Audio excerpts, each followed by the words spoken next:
Call the special meeting of the Finance Committee to order. All members are present and accounted for, except for my iPad. Is there either a motion to approve or change the agenda? Move to approve the agenda. All right. Second? Any discussion? All in favor signify by saying aye. Aye. Before we go on to the rest of the business of the committee, Alderman Payon, you said that you have some changes in your schedule. Can we go over that with Takia? Let's see if I still have them. Wait a minute.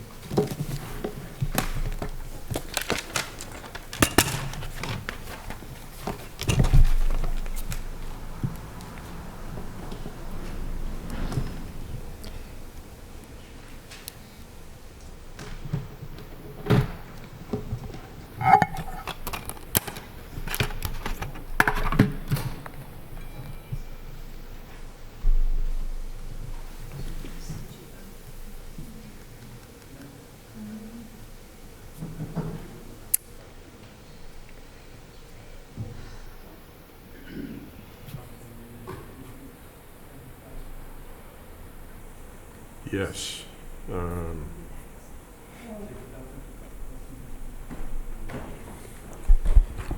Yes, Mr. Chair. Today is fine as is. We go till 1 o'clock.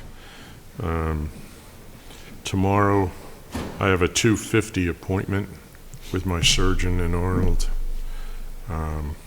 So we end at, 2:15 is about as late as I can go well, we end here. at 1 tomorrow. So we should be okay for Tuesday? Okay. That is not what I had on my... I am correct, right, Takia? It's 9:30 to 1 tomorrow also? Okay. All right. Wednesday, I have a 10:30 appointment with to be cleared by my GP. I think I can probably get that a little bit earlier. He's usually very flexible. Thursday, Well, so we're scheduled to start at 11. yeah, but if it stays at 10:30, I'll never make it at 11. All right, so shall we change that to 12? Well, let me see if I can get my appointment moved up to, say, 9:30 instead of 10:30. All right, because I have a doctor's appointment at 9:30 also, so, Okay, I'll try for that. all right. So then, Thursday, I have an 8 a.m. appointment for a second opinion. Don't think I'll be able to get here by 9. I would say 9:30 or 10 would be better. okay, you tell me And which you think. why don't I say, I'll say 9:30. All right, so can we make that change? And then, And Friday, you can't be here at 1:30 a.m.? It hasn't changed yet. I haven't changed it. Oh, I had okay. to do it from my computer. okay. So, But it was supposed to be 1 p.m. so it's supposed to, I should be okay for Friday if it's 1 p.m. Or 1:30. I have physical therapy at 10:30, but I should be done by then. all right, okay, And that's it, minor changes. all right, thank Just you. changing Thursday to 9:30. So when is your surgery actually? A week 29th. from today, Monday? Monday. Do you have any changes you need to make? No, I'll be back on Monday. Okay. All right, so we'll make those corrections to the calendar. I had, wait a minute, tomorrow is, 9:30 to 1. okay. All right, I did have something in the afternoon. I guess that didn't get put on. Okay. All righty. Okay, so we have on our agenda for today and tomorrow to go through the legislation. We've gotten some materials from the city manager. Thank you very much for staff report and fiscal impacts. I am feeling anxious to move directly to 01719. Because this is something new. I think that it is a good change, but I need to understand this legislation better. 017, come on, where are you, 017? Here we are.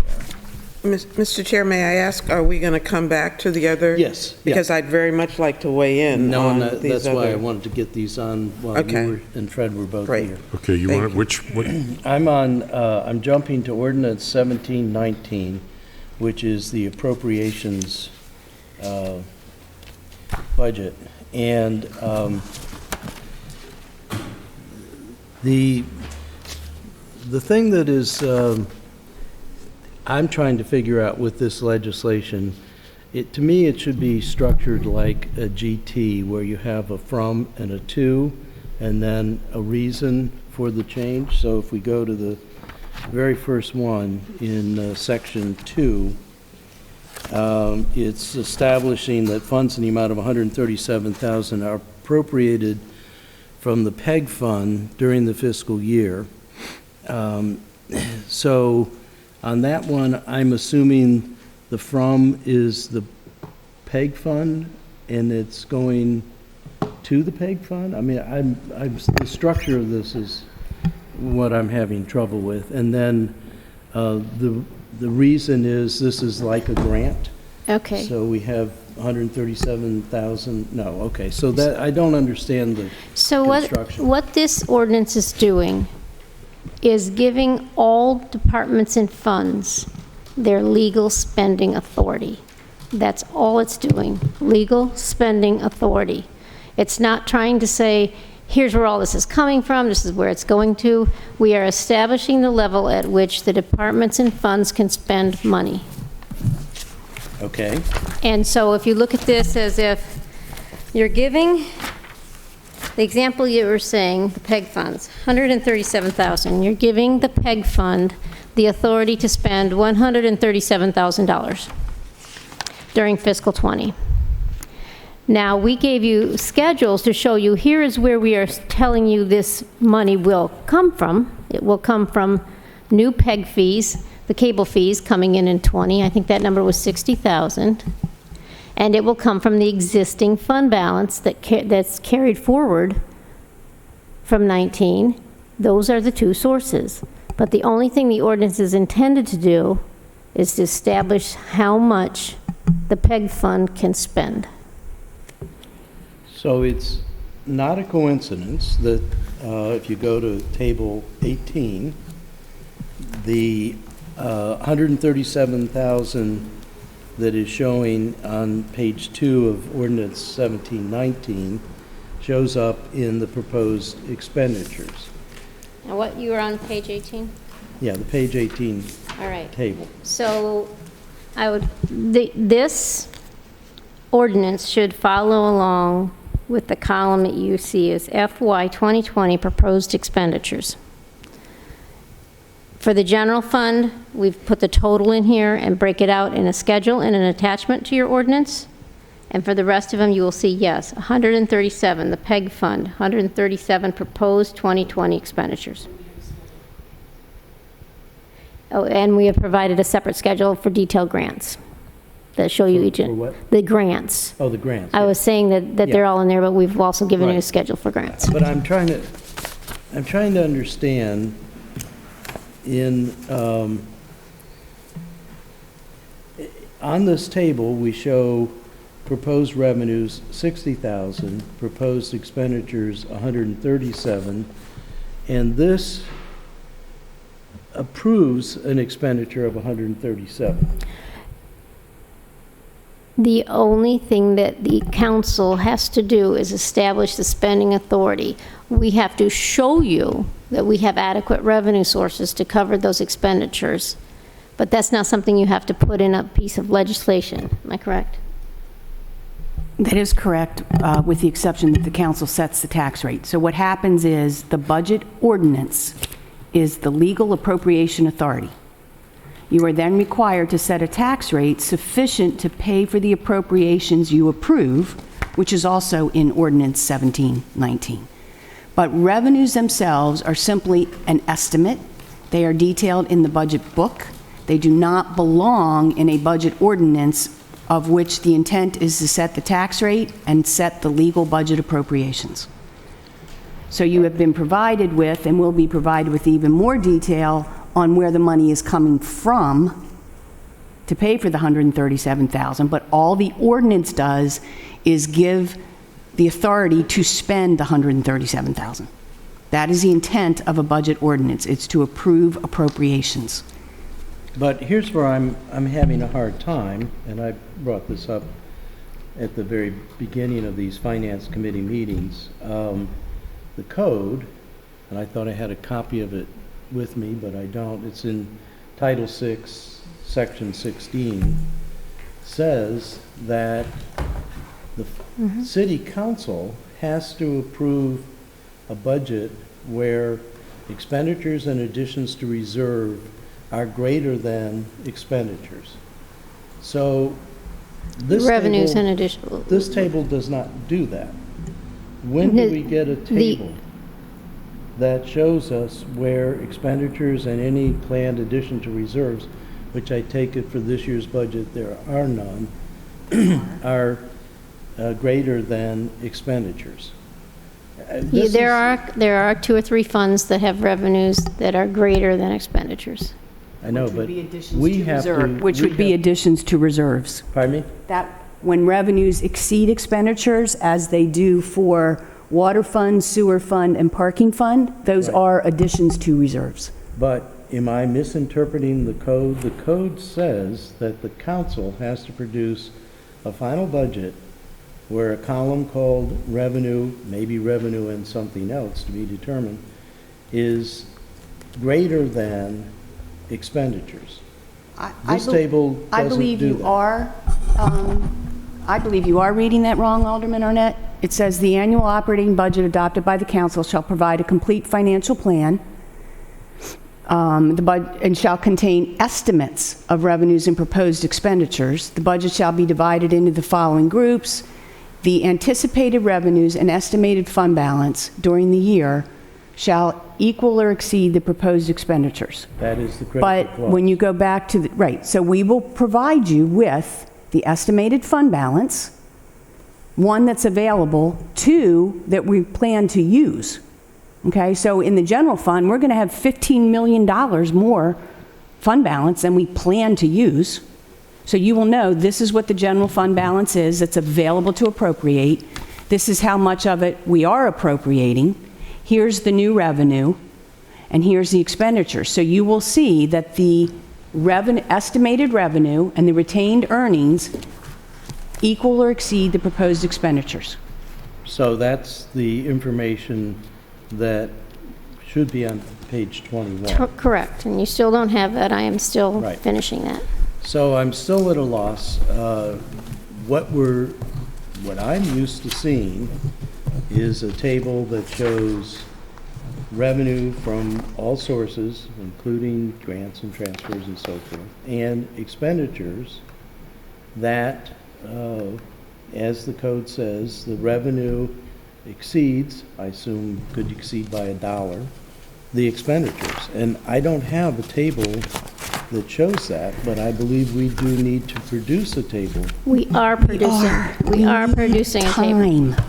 So I have been working on that on and off over the last few days. We don't have time. Ross. Ross, okay, Go ahead, Jay. no, I'm just saying, it's just me, all right? Katie's been helping with capital, it's just me. Right.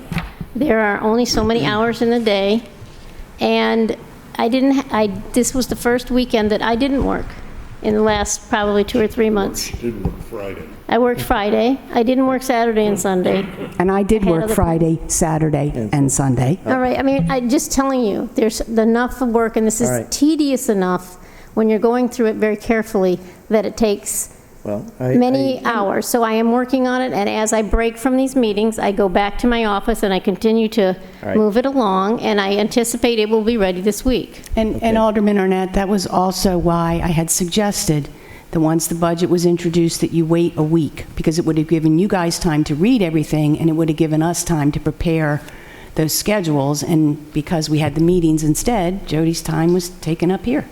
Well, I understand your frustration, I do. Yeah, thank you. You've asked And for it, it's not here yet. And we are equally this is not- frustrated. Yeah, this is not kill the messenger, but we have to deliver a report to the council. And you will have that information, and you can be assured, you should rest assured, that when you get that, when Jody has completed that schedule, Right. the fund balances available to appropriate and the new revenues will exceed the appropriations.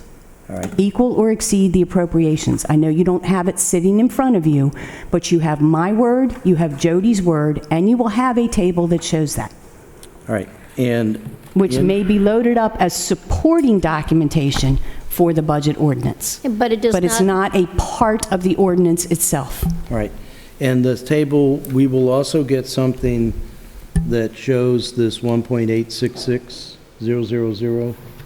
Yes, you wanted a summary that breakdown of shows that. it differently, that And shows some of the, shows a fund balance column and shows a new revenues column and the expenditures column and a zero column that shows that those balance, correct? All right. Mr. Chair, may Yes, I? yes, please. Clearly, we don't have what you want for this piece of legislation. So may I suggest, and thank you to staff for all of the time that you've put in. I know this is a new process. We've hailed how great this new process is, so let's give it a chance to work. But may I suggest we postpone the action on this piece of legislation, since we know we don't have what you Right, want, we have to. and move on to Okay. what we do have All right. information about. So Okay. then, let us, I'm sorry. Yeah, we can move on and talk about the other ordinances, but I'm just saying that we can provide you that information, but it will not impact the ordinance itself. We could still walk through what's in the ordinance All right. and then provide the other schedules Okay, later. So All right. that's up to you, so however you want to handle it. The other thing is, the budget book is the supporting documentation for the ordinance. Okay, so when you have that schedule, it will be part of the budget book. We'll provide it to you. It can all be uploaded as supporting documentation for the appropriation authority in Ordinance 17. yeah, I understand that, and I can find it in bits and pieces, but it is, Do we need some Extreme- sugar this morning, or No. salt? no. It's very helpful to be able to look at it in one place and then be able to go to find the detail elsewhere. But let's go on with the agenda. The first, Fred. first item on the agenda is Charter Amendment 2. I think that's the right number, right? And it's City Manager Powers and Duties. Was there a staff report? Okay, for there is this? not a staff report and Okay. fiscal note on this. I finished it at 11 o'clock last night. It's sitting right. on my computer at home, but I will walk you through it, thank if that you. would be acceptable, and I will give you the fiscal note tomorrow and Right. staff report. Thank you. This charter amendment removes direct oversight of the Office of Environmental Policy from the city No. manager. My Charter Amendment 2-19 is City Manager Powers and Duties. Correct, and if you'll look on page 2, Oh, I see, all right. line 30, line 29, all this charter amendment does, the only thing this charter amendment does, is remove the Office of Environmental Policy from being under the supervision of the city manager. It is a companion charter amendment to Ordinance 1219, which you do have a staff report and fiscal note for, and which we can cover in detail when we get there. Thank you. So may I ask, so the only thing that's different, this has been in the code, it is what it is, except for that one line. Right, and it rewords the next two lines about HR, but it's not making any substantive change. All right, are there any questions or discussions from the committee? Are we going to take action on each one individually? What is your preference? I think that would be good. So, Mr. Chair, I'll move a favorable recommendation for CA 219. All right, is there a second? I will second it so that we can have further discussion.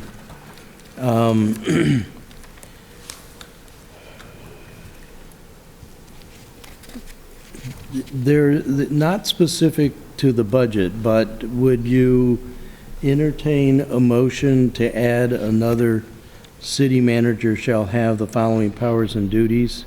I noticed that there's nothing in here about working with the city council.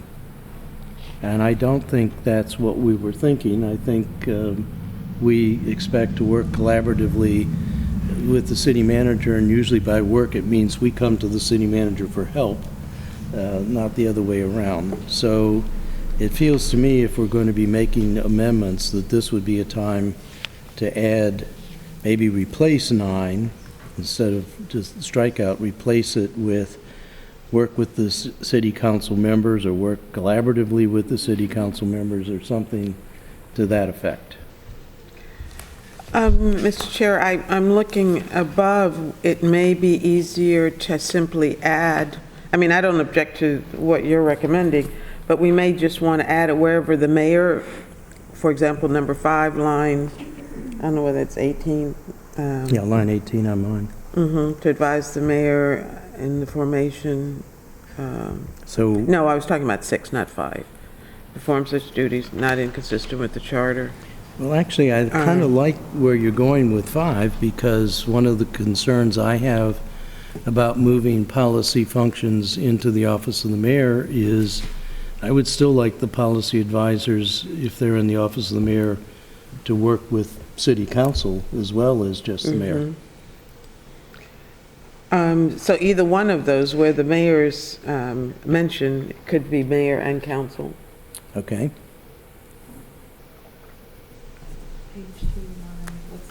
Page 2, Line lines 18. 18 and 21. All right. Alderman Payon? Well, first of all, let me, Simply be the city to manager, do you have a problem with these city changes? council. Or the mayor. I would want to think on them, and I would also want you to consult with the Office of Law, particularly on line 21. So advising the mayor and the city council on the formation of policy and the implementation of plans, I personally don't have a problem with that. To perform such duties not inconsistent with the charter as may be delegated by the mayor and the city council from time to time. I don't know whether that conflicts with aldermen may not direct the work of an employee. Okay. So I would want the Office of Law to weigh in on Section 2A of the charter and what you're suggesting to do in line 21. Well, I think you raise a very good point, and I do think we should consult with the Office of Law. I've always thought the city manager was the only one that we had the right to go to directly and talk about things. You can always go to me directly and talk about things, Right. and you can suggest things, but you cannot order me to do anything, I believe, and I know that that is as well the city attorney's, acting city attorney right now. I know that she agrees with that interpretation. On the other hand, I am the only one you can fire, which is on page 1, line 44. Yeah. So you can come to me and ask me to do something, and if I refuse to do it, you can get the votes and fire me, but I don't think you can direct me to do something without violating Section 2A of the charter. So you're right. That's certainly something that we would need to run by the city attorney, Alderman Payon. Do you care to join this dialogue at all? It's on. Fred from my... I don't believe I have anything to add. All right? Is that a motion Mr. Chair? to make those? Oh, yeah, yes, Alderman Savage. Just on the, I think it would be good to get Before some, we have discussion, Well, yeah. Did you make a motion? I thought I'll it- make the motion that we add and the city council to both 5 and 6 on lines 18 and whatever that is. 21, Second. 22, actually. All right? Now, Second. we have a motion And it's been seconded. and it's been seconded. Alderman Savage. yeah, I mean, I think that's a good direction to go. And I think it would be good to get some clarification from the law office, because I know it says alderman may not direct the work of a director or employee of a department. And I'm not sure the city manager would fall in there because you're neither a director nor an employee of a department. So I think that would be good to get some clarification. Right. Okay. Regarding the substance of the charter amendment itself, removing the supervision of the Office of Environmental Policy removing that from the city manager's section, it's kind of hard to, I guess, rule on this or have a vote on this without having decided the underlying issue of reorganization. Right. I think we need to get the horse before the cart with this and Right. have out some of those issues, the larger issues. No, I understand your point, but I think we need to take these in order. We will have, I assume, well, we've had a motion and a second to discuss this. We haven't had a vote yet. And I'm going to suggest we break the vote into two pieces. One, this motion that's on the table now to add city council along with the mayor on lines 18 and 22. Well, I don't know, Alderwoman can I Tierney. just say something quick about that? Because I think part of my thinking is that if, for example, the council decided to go with the proposal to create a new department, then this would actually make sense, right? Because you would want this, they would just be another department supervised by the city manager, and you wouldn't need this line. But if the council decides not to do either the department or the moving to the mayor's office, then this kind of has to stay as is. Well, Mr. Mayor, this is just our recommendation for now. Right. At the end of the day, we may not know what, whether your legislation is going to pass or not.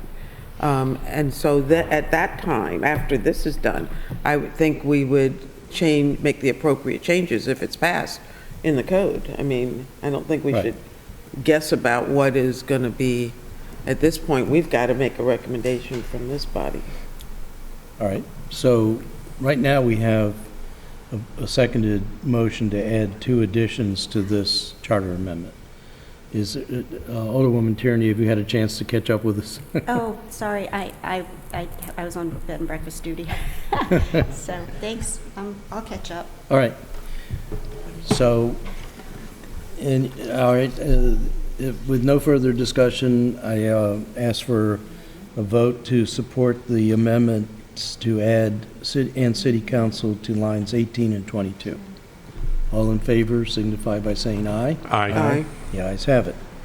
Next item is, I'd like to jump to line 30, and I do want to ask the city manager, why are we adding HR but not IT here? Is that an All oversight? you're doing is clarifying the language for HR to match the language for IT.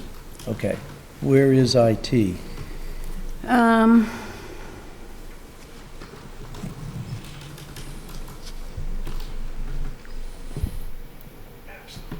It's on line 8. I'm sorry, line 27, number 8. Oh, yes, you're right. Okay. So 8 and 10, to supervise the daily operations of, right. All right, so is there a motion from the committee to approve this addition on line 30? Mr. Chair, I'll move recommended approval of the language in new 9. Okay, Second. that's right. Is there discussion? All in favor of recommending approval in our report to the council on that, signify by saying aye. Aye. Aye. Ayes have it. Is there a motion to approve the strikeout to supervise the daily operations of the Office of Environmental Policy on line 29? So moved. Second. All right, discussion? I will offer my discussion that until I think we have some resolution about what is going to happen, which is coming up in a couple of pieces of ongoing legislation, I would move to defer action on this and come back to it when we've taken up the other pieces of legislation. Mr. Chair, I think the city manager has explained why 8 and new 9, to parallel the two departments that continue to answer to the city manager. Right. So by deferring it, we're not addressing the HR department. No, I'm deferring, taking a vote on striking supervise the daily operations of the Office of Environmental Policy. Okay, so you're not dealing with all of new 9, you're just dealing with that piece of it. Correct. So what's the motion? The motion is to defer action on this, on line 29, the strikeout of current 9, until we've had time to evaluate the other. I thought there was Piece of another motion on the You floor. just made a motion to recommend favorably to strike out the line 29. No, I said to defer. You made a motion on top of Fred's motion. Didn't Fred make the Fred motion? made the motion, Oh, okay, fine. So, and it was seconded. all right, so are you ready to vote? Yeah, I'm ready to All vote. right, Brad? All those in favor of the motion to accept the strikeout on line 29, the supervision of the Office of Environmental Policy, signify by saying aye. Aye. Aye. Those opposed? No. Okay. Is there anything else we need to address in CA 2-19? All right. Is there a motion to recommend CA 2-19 with the amendments in our report, Finance Committee report to the City Council? So moved. Second? Any discussion? All in favor signify by saying aye. Aye. All right. Charter Amendment 3-19, Office of Law. This, as we know, is creating an office that has existed in budget but not in code. Is there a motion? So moved. Second? I assume the motion is to Well, the city recommend- attorney exists in the charter, but This is the the office of law per does se not. does not. So the motion is to recommend in the Finance Committee report favorably on Charter Amendment 3-19. Of course. Yeah, all right. Any further discussion? All in favor signify by saying aye. Aye. The ayes have it. All right, now we have Charter Amendment 4-19, Economic Development Program. Mr. Chair, I'll recommend favorably on 0419. Well, I wonder how you can do that, because there isn't any change in this. There There's is a some- change. There's a wording crossed out on the second page, line 4, crossing out economic development. Oh, I see it. All right. Okay. Is there a second? Not for me. Not for me either. I would like to hear some justification as to why we won't support this legislation. So as we discussed in prior sessions, the mayor's reorganization, which I recommended to him, was to bring all policy under the umbrella of the mayor's office while leaving the operations and all carrying out all the code provisions under the city manager and the departments.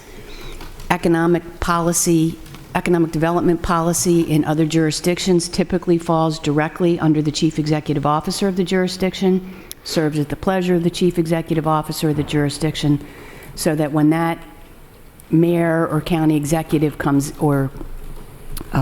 in, they can direct economic development policy in the way that they want to carry out what their vision is. In this case, the position right now serves under the pleasure of the Director of Planning and Zoning, where it is an appointed position. It remains an appointed position. It would just be an appointed position that would serve at the pleasure of the mayor, not the Director of Planning and Zoning. It also brings the small and minority business liaison position that reports to the economic development manager position into the mayor's office as well, to go with the management position that it currently reports to. We think in this way we can move the mayor's economic development initiatives forward. In our staff meetings, we have our African American liaison who works on a lot of economic development issues in the African American community. Our Latino liaison does the same in the Hispanic Latino community. Brian Callahan's position is also doing some economic policy initiatives. This would bring all of those initiatives into the umbrella of the mayor's office, where they could be better coordinated. Did we not on Friday or Thursday have this discussion and created that, or didn't create, but moved that small and minority business position into the mayor's office? The liaison, The liaison, well, yes. it's more than a liaison, but that's what it's called. You Well, need to and ask it's Takia, because I don't remember. The And more I wasn't than- here the whole time, so I don't want to miss. It was, Speak. it wasn't Thursday, it was before then, but yes. Whenever we did it, okay. It's Just the want to be more than clear. liaison that is the issue for me.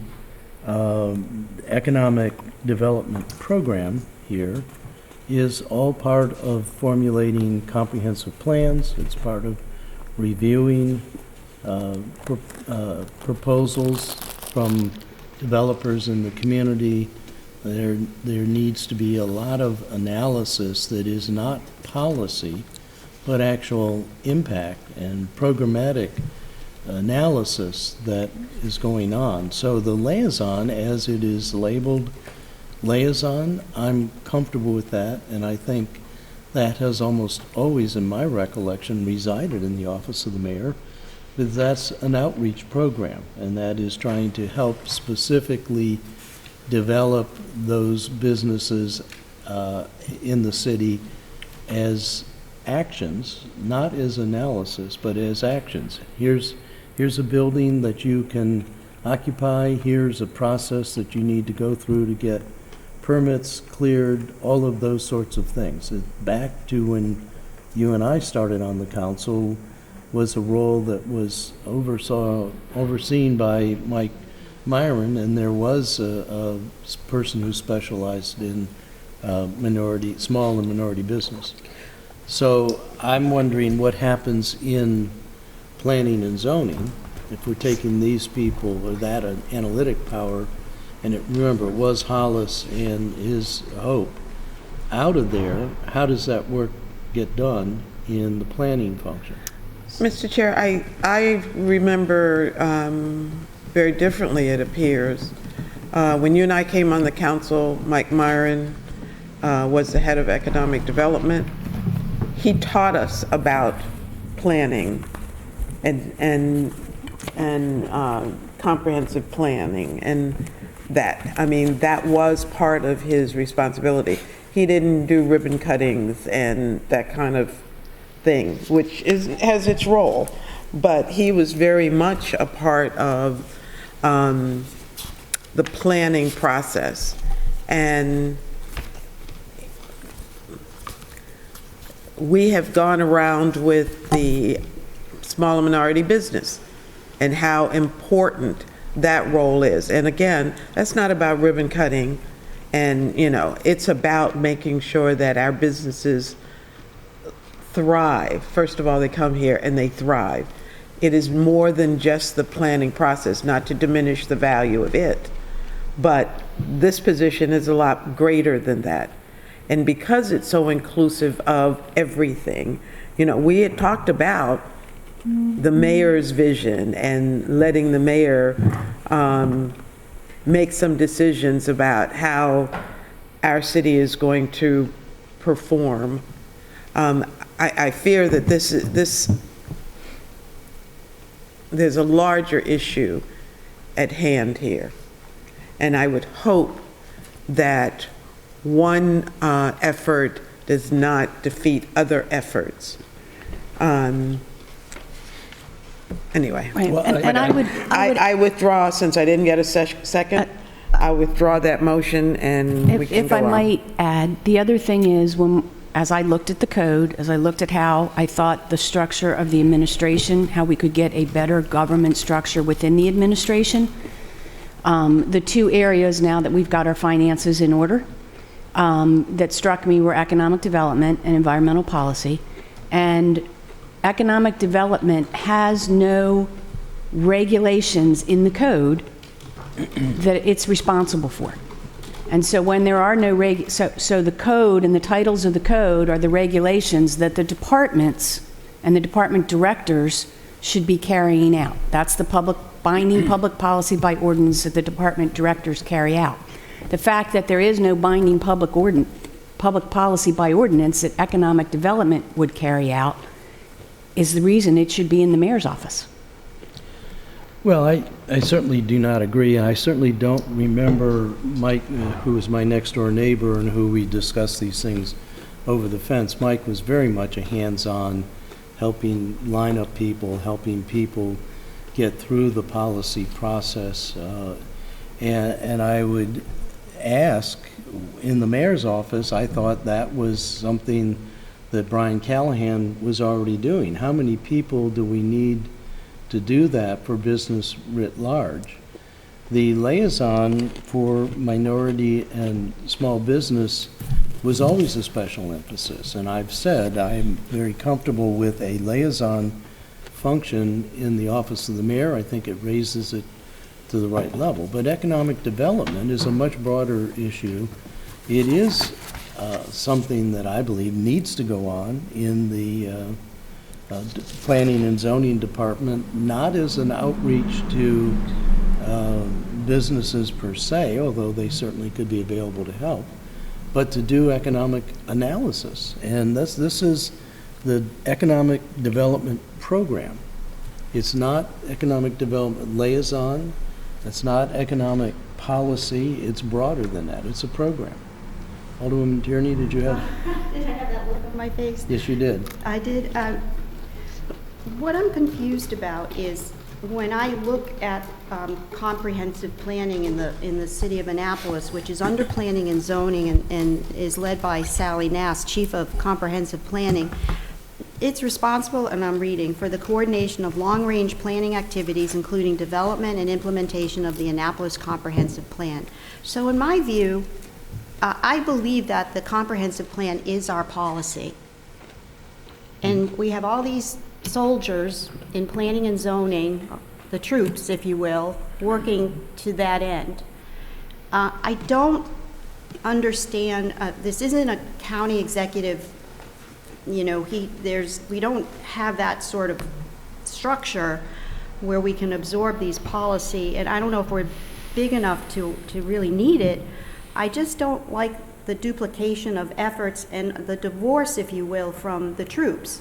I mean, if I was director of planning and zoning or chief of comprehensive planning right now, and I was hearing that we're going to have a policy person talking about economic development in the mayor's office, I'd be very confused, and I'd feel a little bit unappreciated. And that's just my view. I've watched this now for 7 years. So I just, And I'm open to understanding why it's needed, but I believe that the comprehensive plan is our policy for, for 20 years. And that we don't need someone to just go rogue on us. It's not So I can tell necessary. you how it works at the county, although Ms. Finlayson won't want me here to say those words. Yeah, I don't. But I can also helpful. tell you Yeah. what the intent of the mayor is in this proposed reorganization. By bringing economic development into the mayor's office, it, from the very top, gives that person the weight of the mayor's policy behind them to coordinate with P&Z on the comp plan and make sure that the comprehensive plan does include the economic development policy that the mayor wants to have that would affect the comprehensive plan. The comprehensive plan would still be done by planning and zoning, but in collaboration with this position. If you have it under the director of planning and zoning, that person can make the economic development policy whatever they direct that person to do for the plan. I don't mean to interrupt. I don't mean under. I mean in tandem. It is, well, It's a that's team. why. It's a team. Okay, but right now, it's a position that is under the director of planning and zoning.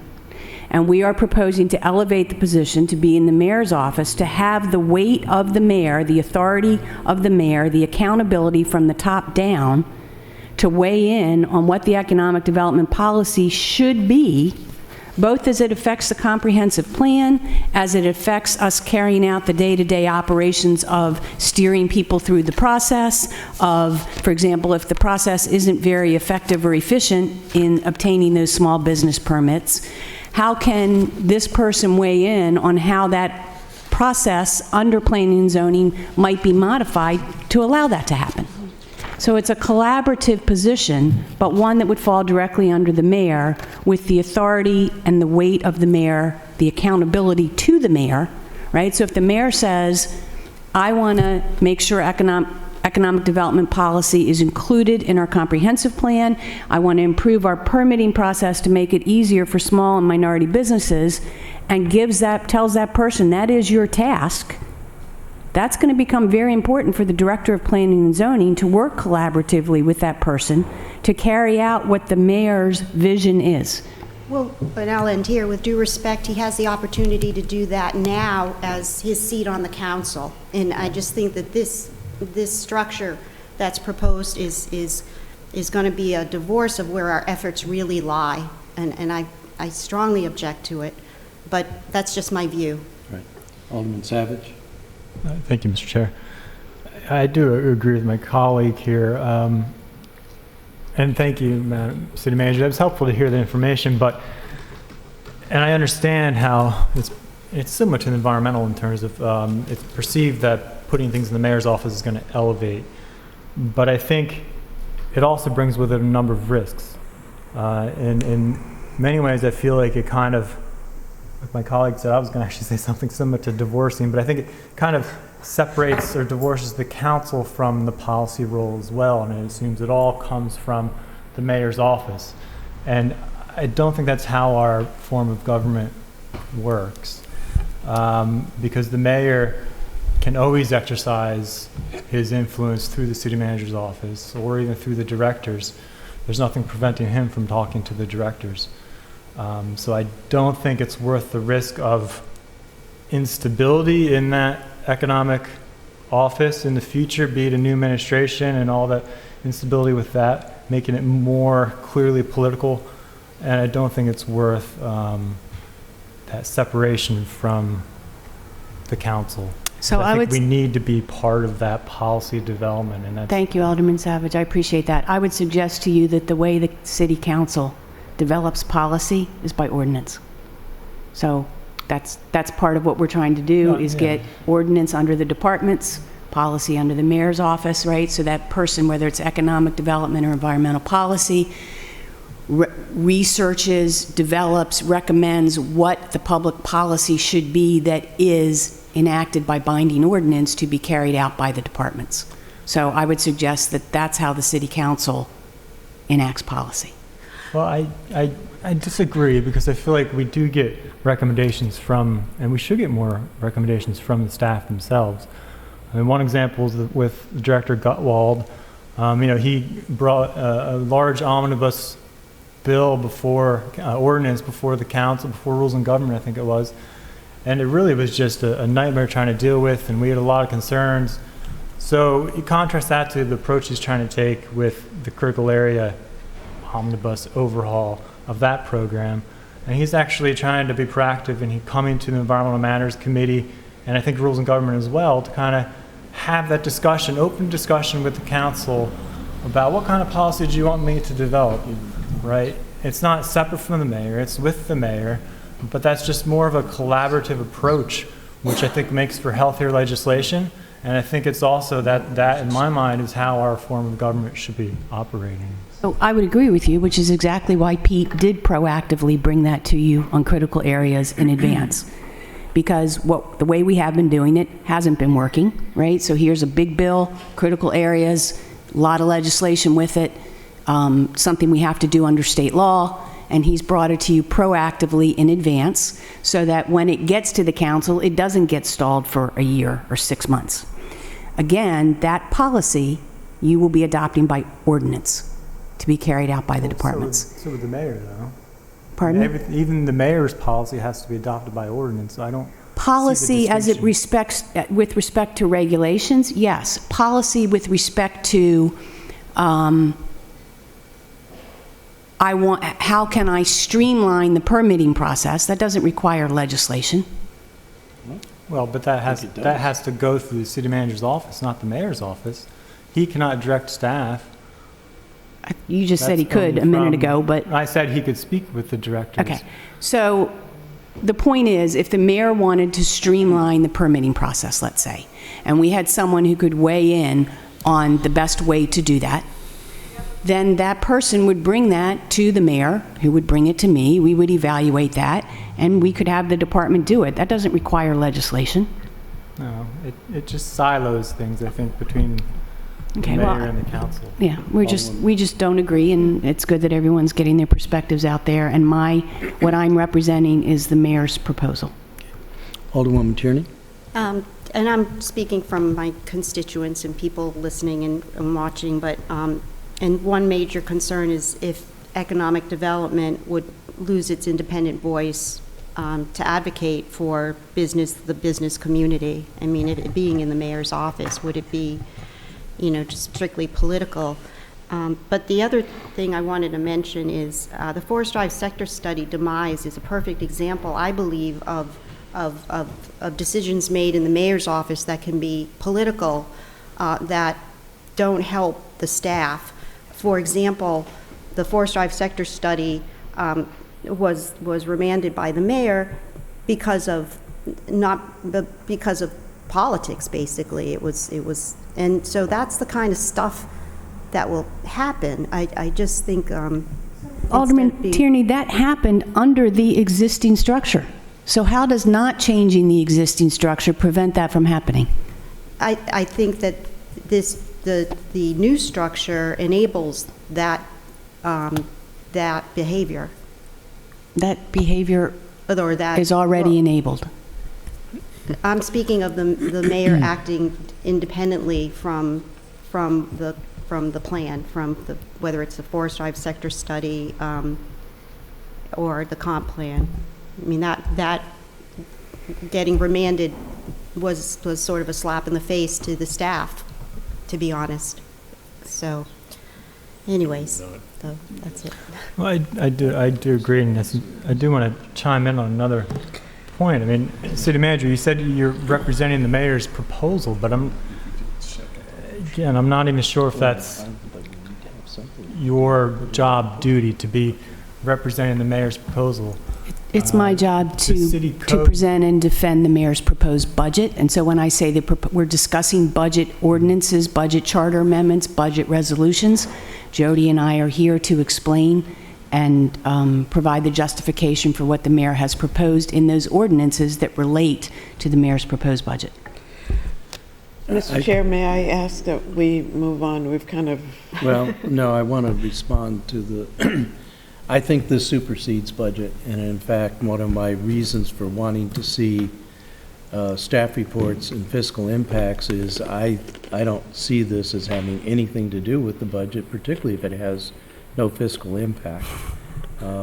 I agree with, and I think this dialogue we've been having about separation of policy and isolation of policymakers in the mayor's office is something that my constituents have expressed on both environment and economic development an extreme level of discomfort over. And so I certainly will not be supporting the Finance Committee recommending favorably on this. But it does bring up a procedural question. Did we have a motion and did we have a second? There was a motion. There was no Alderman second. Arnett, if I might Alderwoman explain why this is budget, is because your budget ordinance appropriates funds by department. Where the people are funded Right. is part of the budget, becomes part of the numbers in the budget ordinance. So in fact, it is a budget ordinance, Right. budget-related ordinance. Alderman Payon. Mr. Chair, I would move that we either vote CA 419 down affirmatively, or in the alternative, make a motion to that things be kept as they are. I don't think that a convincing argument has been made, at least as far as I'm concerned, for changing the present situation.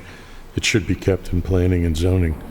And in light of the fact that we do make an affirmative budget recommendation at the appropriate time, I think that our recommendation should reflect that. That seems to be the feeling that I'm getting from the Finance Committee here, that we don't really want it to change from what it is right now. So I'm not sure procedurally which is a better way to go, but Well, so my sentiment is that it ought to stay right where it is. I have withdrawn my motion. yes, well, Fred is So now there is no making a motion new on the floor. motion. Fred is making a motion, but I'm not sure how Takia would characterize that motion, because it feels like it's alternative motions. Could he repeat the motion, please? Yeah. So then it should just be that you're recommending unfavorably. Is it an unfavorable recommendation? Yes, I think that's the simplest way of putting it. Okay. I will second that motion. Is there further discussion? Hearing none, all those in favor of the motion to not recommend favorably this charter amendment signify by saying aye. Aye. Aye. Nay? I oppose. All right. Moving on. This is the Charter Amendment 5-19, the Office of Emergency Management. And I see Mr. Mandel and I see the chief. This is, again, I don't think we have a staff report, but Alderman Arnett, this is another one that's on my computer at home that I will Okay. provide to you. It is a companion to Ordinance 1519, Resolution 1619, of which you do have all right. a fiscal note for that, and the cost is $17,150, which is the cost of creating a department director position grade A20 versus a deputy fire chief grade F18 with benefits. All right. Entertain discussion from the chief and the deputy director. Good morning. Good morning. On behalf of Chief Simmons, he's out of town at an opioid conference, as you know. Right. Here representing the office on this issue. We'd be happy to answer any questions that you have. Okay. Chief, any thoughts? So, I had talked to Tom Andrews about doing this a while back. The Office of Emergency Management, as you know, when I first became fire chief, wasn't much more than a bunch of boxes in a basement. And since that time, it has grown greatly. And Chief Simmons has become the quasi-health officer, quasi-social services director, as well as emergency management. I'll give you a couple examples. And when we had the Zika virus issue, OEM got very deep into the Zika virus and managing those issues. It's all part of the health department's window. when the elderly person in Eastport didn't have any heat, we got involved in that. And that's quasi-social services. Thank you. Department issues. And I'm not faulting any of that. I'm just telling you the reality of this. OEM went from this window to this window, and it kept expanding and expanding. And Kevin very graciously took on every challenge we threw at him. When they wanted to do a Department of Risk Management, I raised a lot of heck about not having a risk manager in the city of Annapolis. And Mike Malinoff called me one day and said, "You're right, we should have a city risk manager, and guess who? It's yours." So I dumped it off on Kevin.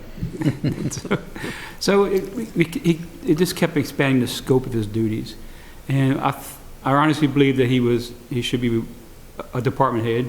He's a deputy chief, but he does a lot more. He should be compensated for what he does. And right now he's he's away doing training on opioid crisis. And that's another health department issue he has taken on and expanded greatly. And then you factor the homeless. He does all the homeless issues for the city of Annapolis. That's another quasi social services department thing, not very risk management. I mean, emergency management. So anyway, he's taking all these things. And so when Teresa came on board, we had a conversation about it. And I said, I honestly believe it's in the best interest of the city and the citizens that we make this a separate department and give it some horsepower to do more things that Kevin can do and wants to do. Kevin and I had conversations about this long before this became public. We talked about it. He agreed. He likes what he does. He likes what he's doing. He likes that role he's in. I just think it's time to expand it and make it more what he actually is doing. So he'll lose the responsibility of the fire marshal's office and fire department training. That had to come back to the fire department, but to give him more free time to do the things that I think he needs to be doing. And that's, I think, other issue is it gives him a seat at the table for health department issues and social services issues, because I firmly believe if you don't have a seat at the table, then you're on the menu. So you got to have a seat at the table to get the funding you need and the money and the resources. So that's kind of the nutshell behind why this came about. I think it's a good thing for the city. I honestly do. I think you got the right person doing the job. I think he's demonstrated that. And I think it's a win-win for everybody. Did you? I will make a motion that we give a favorable recommendation. And thank you, Chief. I couldn't agree with you more. When we came on the council, that room was nothing more than a shell. And now it has become a hub for all issues that are thrown at us, just as you've said. And what really strikes me, two things, is the fact that everybody in the city, every employee in the city recognizes the value of that department and gives due respect and steps up to support whatever is asked of them. And is there a second? yes, because I could just go on and on and on. There is, Mr. Chair. Happily second. Right. And the second like piece is his ability to delegate. Mr. Mandel is here today, but he's had his entire staff at one point or another come before us to make presentations, to lift them up. Now that's a two-sided coin. It's a benefit for us, except other agencies higher up keep hiring them away from us. So we've had a few vacancies to fill for that reason, but you can't be angry with him, because he's building for our city. So thank you, Chief, and thank you, Mr. Mandel. Alderman Payon? I think the Chief Simmons is a very valuable member of the city government, and I think his department has fallen right in line behind him, and I think it's a good idea. So I have three questions. First to you, Chief Stokes. This change, will it have any adverse impact on the fire department operations? The only, if you want to call it adverse impact, is so now Chief O'Malley would be taking over the duties of the training division and the fire marshal's office. But we can make that work. It worked before. We can do it again. Okay. Mr. Mandel, and this is something that Alderwoman Finlayson and I have been talking about quite a bit. I see the potential of a close relationship between OEM and all the things that you've expanded and community policing. My hope is that community policing will change in emphasis from arrest to assist, and the assist part is certainly something that OEM and particularly Deputy Chief Simmons has been playing a large role. Am I going down the right path? Do you see a relationship there? I can't get too much into specifics because we have to see how everything develops, but I will say that emergency management has taken strides to be more involved with every department, including police, with regard to civil unrest and protests and protection of special events. We're doing more in coordination with the police department than basically we'd ever done in the past.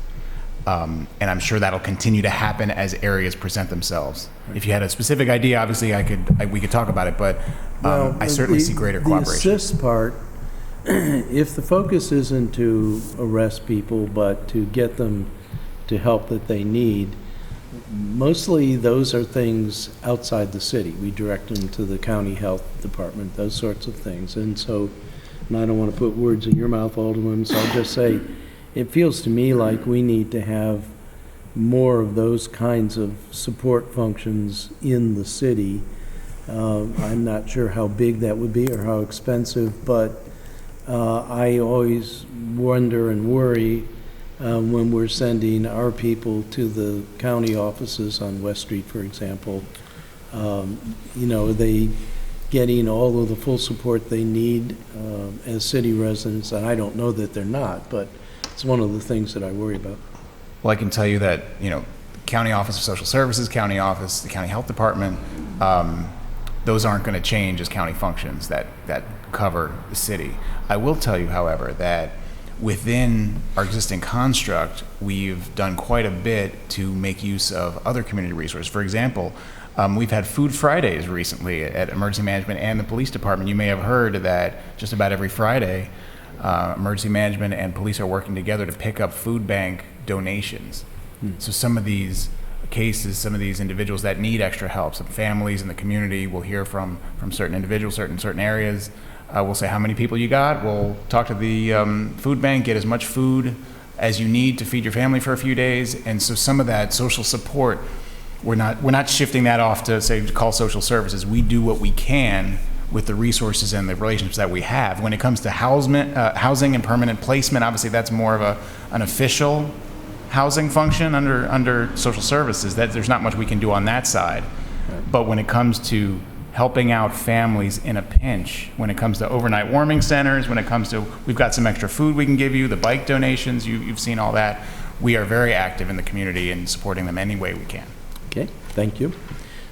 City Manager, one of the things that I've admired in you're coming in and resorting us out is the notion of parallel construction.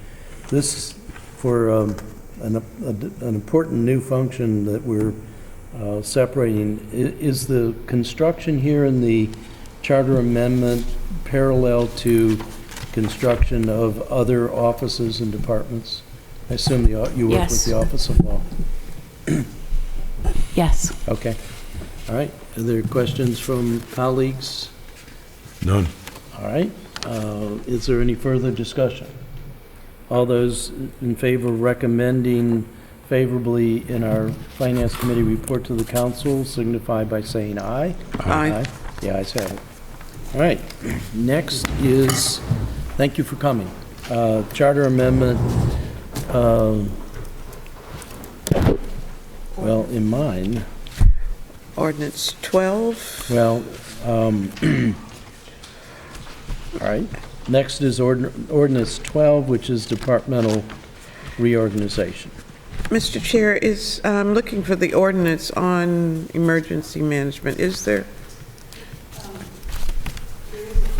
There is an ordinance, and Oh, the ordinance for emergency management is, 1519, Right. which Takia, do you have that one, Ms. Finlayson?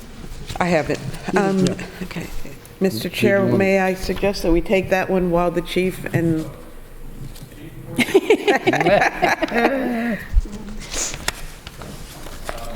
Not so fast.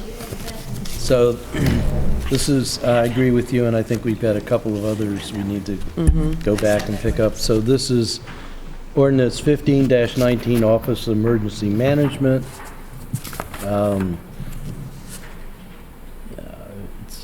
I certainly will accept a motion to approve it and a second so we can discuss it. Mr. Chair, I'll move for favorable recommendation for O1519, Office of Emergency Management.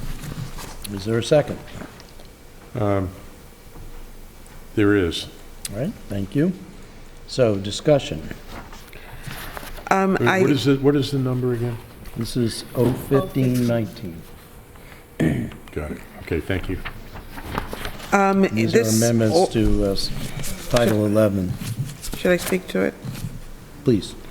This ordinance lays out the rules for the new department, starting with definitions that needed to be clarified, the powers of the mayor and the council under the department, responsibilities, for example, if there's a declaration of state of emergency, and then just in general, the, what's the word? The duties of the department. So as a newly formed independent department, I think it's important that we have clarified the roles and responsibilities of. And there's some reorganization I see on page 3. We're moving subsection I and J up to earlier in the ordinance. So catastrophic health becomes C and energy emergency becomes G, but pretty much the language stays. And that's so they're still in alphabetical order. Okay. Are there any other comments that anyone on the committee or colleagues? Yes, Alderman Savage. I'm just looking at, so page 3, line 4, public safety official, and it defines that. It looks like that's a new definition. I'm just wondering if, again, I don't know the implications that would be of changing this, but would it make sense to have the council listed in there? Because there could be, it looks like they're listed and then it says all of whom have authority to declare a public emergency. I could see potential circumstances where the council may want to declare something a public emergency. So Alderman Savage, that definition is moving from the Harbor Master's article, which is where that language was contained. And there is a difference between a public emergency and a state of emergency. Okay. So a public emergency can be a tanker truck overturns on West Street and the fire chief declares a public emergency till the hazardous material is cleaned up. That's different than we've got a hurricane and it's a state of emergency. Okay, thank you. It is interesting that it's the mayor, fire chief, but not the city manager. Was that by intent? Is there a reason for the city manager to have this power? I don't think so. All right. Any other comment or discussion?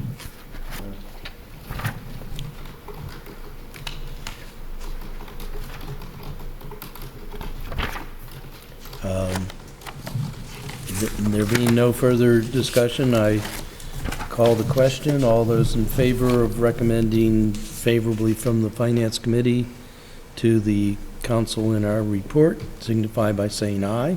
Aye. The ayes have it. You also have a resolution that's a companion piece of legislation before they leave. R1419? All right, let's do that. Do we have three pieces of legislation for each one of these? No. Okay. This is the only one that has the third piece. Okay. All right, so this is a resolution that deals with membership in the police and fire retirement plan. And it basically, did we get a? Yes, you have a fiscal note and staff report for What did this. I do with that? But essentially, it's if the director of OEM comes up through police or fire ranks, they can stay in, I can't find my, which I think is reasonable, there it is. I don't know where I stuck it. It's a $19,000 fiscal impact for the, Right. So is there a motion? Mr. Chair, I'll recommend favorably for R1419. Is there- Second. All right, is there discussion? Hearing none, all those in favor of recommending approval of this resolution in the Finance Committee report signify by saying aye. Aye. The ayes have it. Okay. I think I stuck it in Thank the you, back. Chief. All right, thank you. Thank you, Mr. Mandel. Thank you for the All right. popcorn. I'm still trying to feed him the sugar, I'm still working on this All right. over here. So, let's go Better back. hurry before we change our mind. Go, Yeah. go, go, go. Do we have, I think I saw an ordinance for the Office of Laws. I was flipping through. 013. 013. All right, so I am so in proud. similar fashion, we recommend approval of the Office of Law. In the Charter Amendment, we now have an ordinance, 013-19, that establishes provisions, most of which are already in code, right? They're just taken out of city attorney and put into the Office of Law. Mr. Chair, I'll give a favorable, make a motion for a favorable recommendation. for I'll second that. 013. Is there any discussion? All in favor of recommending favorably in the Finance Committee report to the council, signify by saying aye. Aye. Aye. The ayes have it. Now, that's law. We have economic development program, and I think there's an economic development ordinance by 01419. 01419. So, given that we did not recommend favorably, what do we do with the ordinance? Vote it down. All right, is that your motion? Yes. Is there a second? I'll second the motion. Is there discussion? Hearing none, all those in favor of not recommending favorably ordinance 1419 signify by saying aye. Aye. So those opposed signify by saying nay. Nay? Nay. All right. Now, it's starting to move along. It must be getting close to lunchtime. We did Office Emergency Management. Mr. Chair, We do 1619? there was Are we doing 012, 012, 19? That's where we left off. Well, That's where we stopped. All right, this is the departmental reorganization. And this one is going to be hit or miss given things that we did or did not recommend.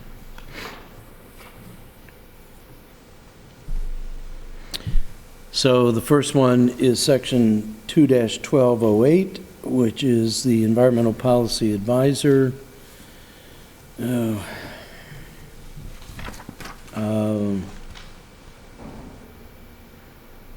Environmental review.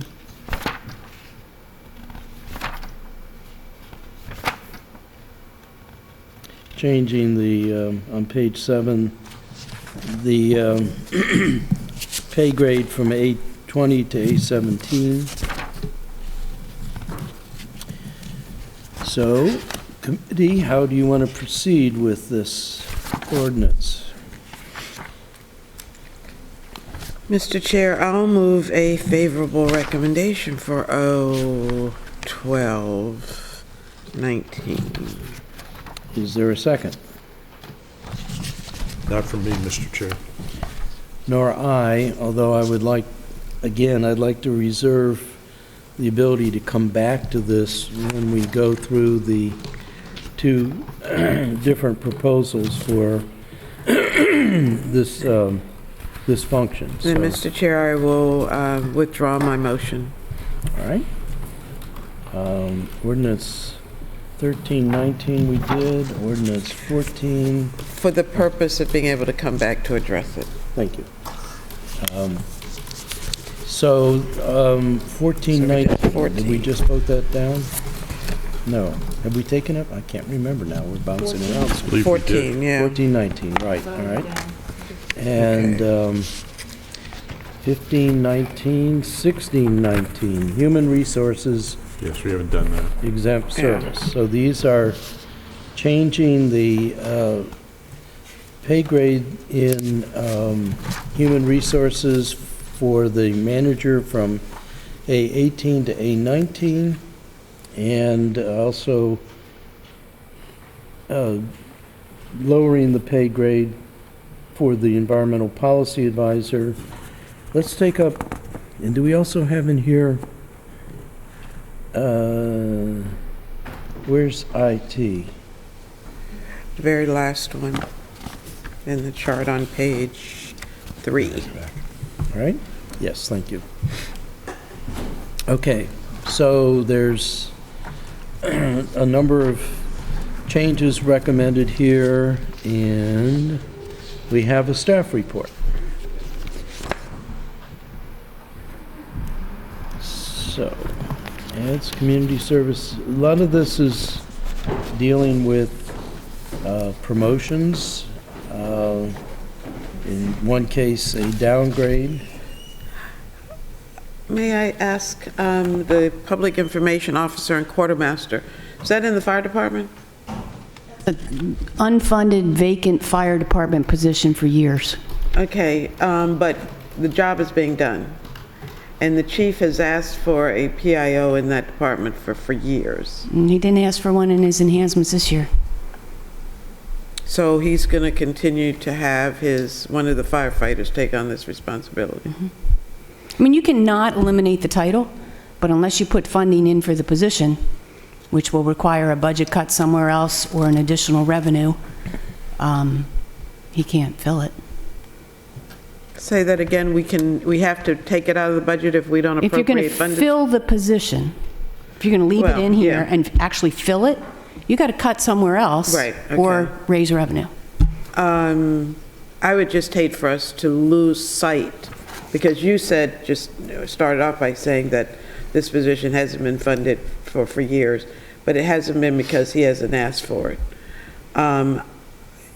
Even if we don't have an appropriation for it, and since he didn't ask for it, I'm good with that, but I would just hate to lose it as a position that's stated in our, You can leave it. There's no harm in leaving it in. okay.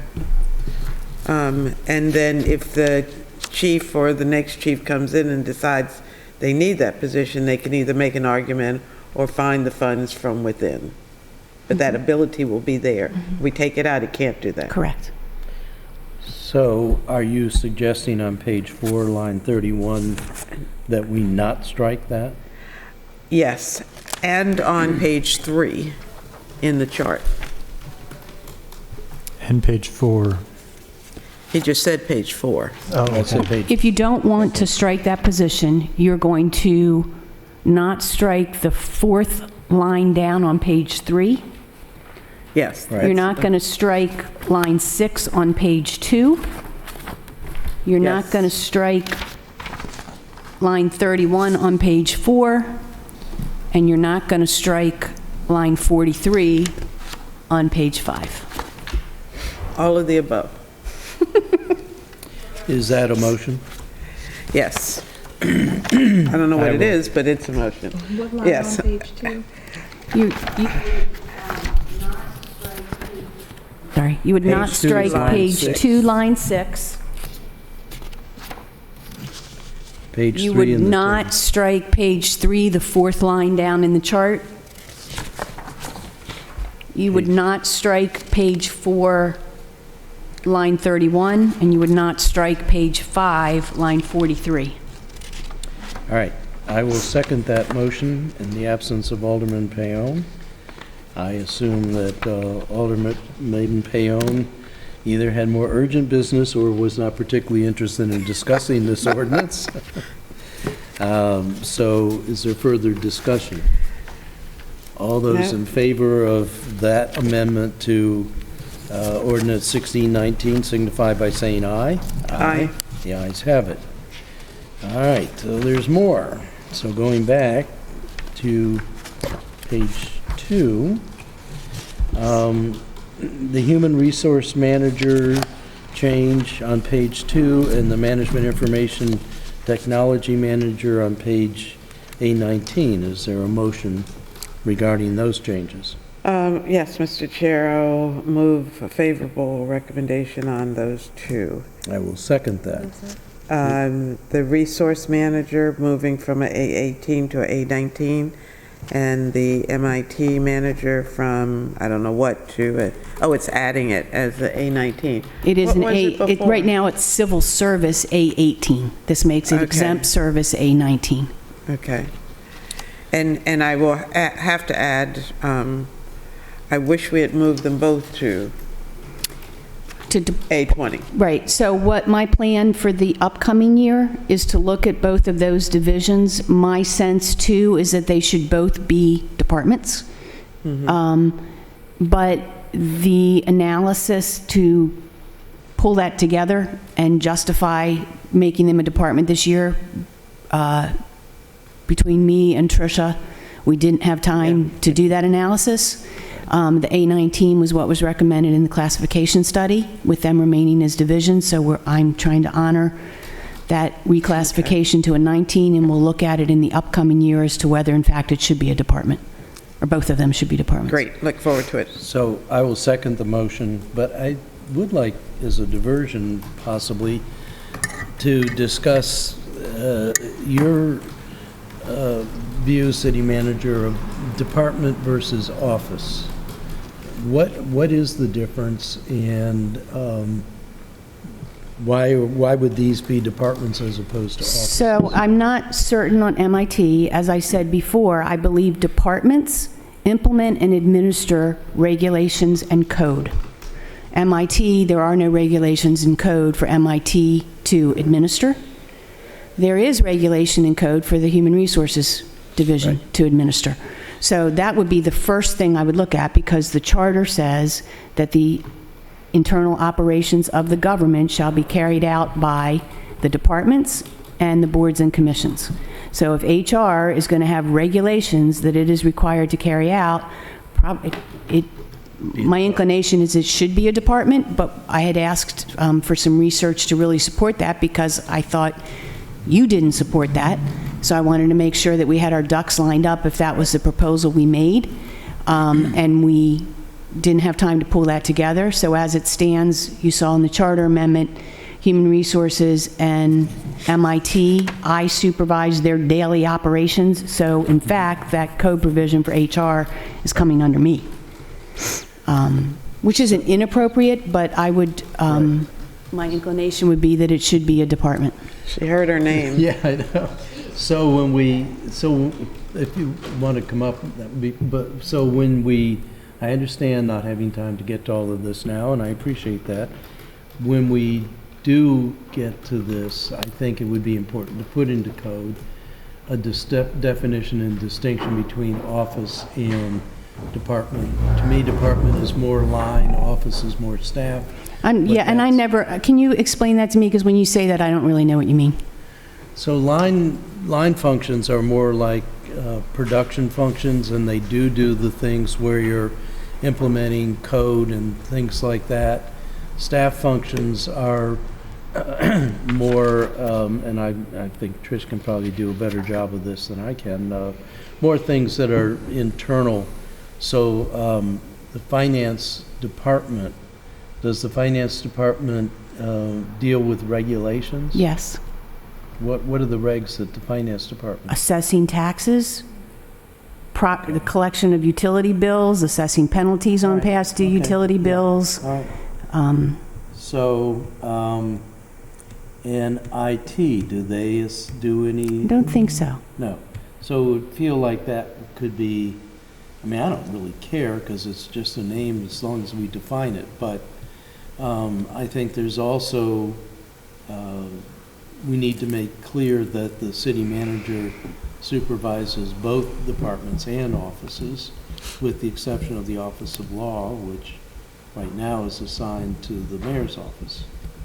So, but your point, I think, the takeaway I'm getting is we'll deal with that when we have more time. Right, and the other thing I want to look at is whether all department heads should be the same grade, or whether, and offices, as you're talking about now. So, right now, the department directors are A20s. Fire chief is a F20, police chief is a P20. When you get to the resolution with the pay plan, we're recommending you fix the inequity between the F pay scale and the A pay scale. But then you have the issue of, you have the Office of Environmental Policy. That director of the Office of Environmental Policy is also a grade A20. Should that position, finance director, planning and zoning, Public Works is a much larger department, fire department is a large department, police is a large department. Should all the department heads be on the same pay scale, or should there in fact be a distinction? So that's another part of what I want to look at in the upcoming year. And it might well be that they all should be, but that's research I want to do. Right. Because they used to be. Yes, and in fact, the two class and compensation studies preceding the last one had recommended that all of these functions be at the A20 level. I'm kind of thinking you have a D20 pay scale, department director, and they're all, Okay. if that's where you go. So Trish, did you have anything to help us think on this? I came in on the conversation, it sounded like it was staff function versus operational, correct? Right. Yeah, and a lot of organizations are set up so they understand that your staff operations are those that are, your customers tend to be the other departments or Yeah, city internal. employees. So generally, that ends up being your human resources, budget, finance, central services, if you have that function. You know, so it's the internal support system that's the primary function of those organizations. Doesn't mean that there isn't external contact. It doesn't mean that there's assistance that somebody could look at as operational type assistance, but generally in organizational structures, they do sometimes make a distinction between those where the client is an external client versus an internal client, if that makes any sense. And these are things that we got into when we were looking at revising the rules and regs, that sort of thing, which I understand you're planning to get back to, Yeah. because it's so much Yes, we're fun to do. hoping to. All right, And so right now we, this coming fiscal year, not the current one. all right. Alderman Payon, right now we have a motion seconded to change the Human Resource Director from A18 to 19 and the Management Information Technology Manager from A18 to A19. And right now it just shows 19. Right, and again, that's, the From the, recommendations are coming principally out of what Evergreen Solutions right, did as their work. So they were taking information that they got through job analysis, feedback from both employees and supervisors, as well as an external benchmark survey. And then for those positions that aren't benchmarked, they look at internal equity. right. And so we also looked at their factor rating as well as their data. Right. All right, input. Question. Alderman Finlayson, then Alderman Savage. I remember where we were when we had all department heads, when HR was a department, MIT, as you mentioned, central services, which no longer Which is even no longer exists. existing here. Was Parks and law Rec. department ever in that mix?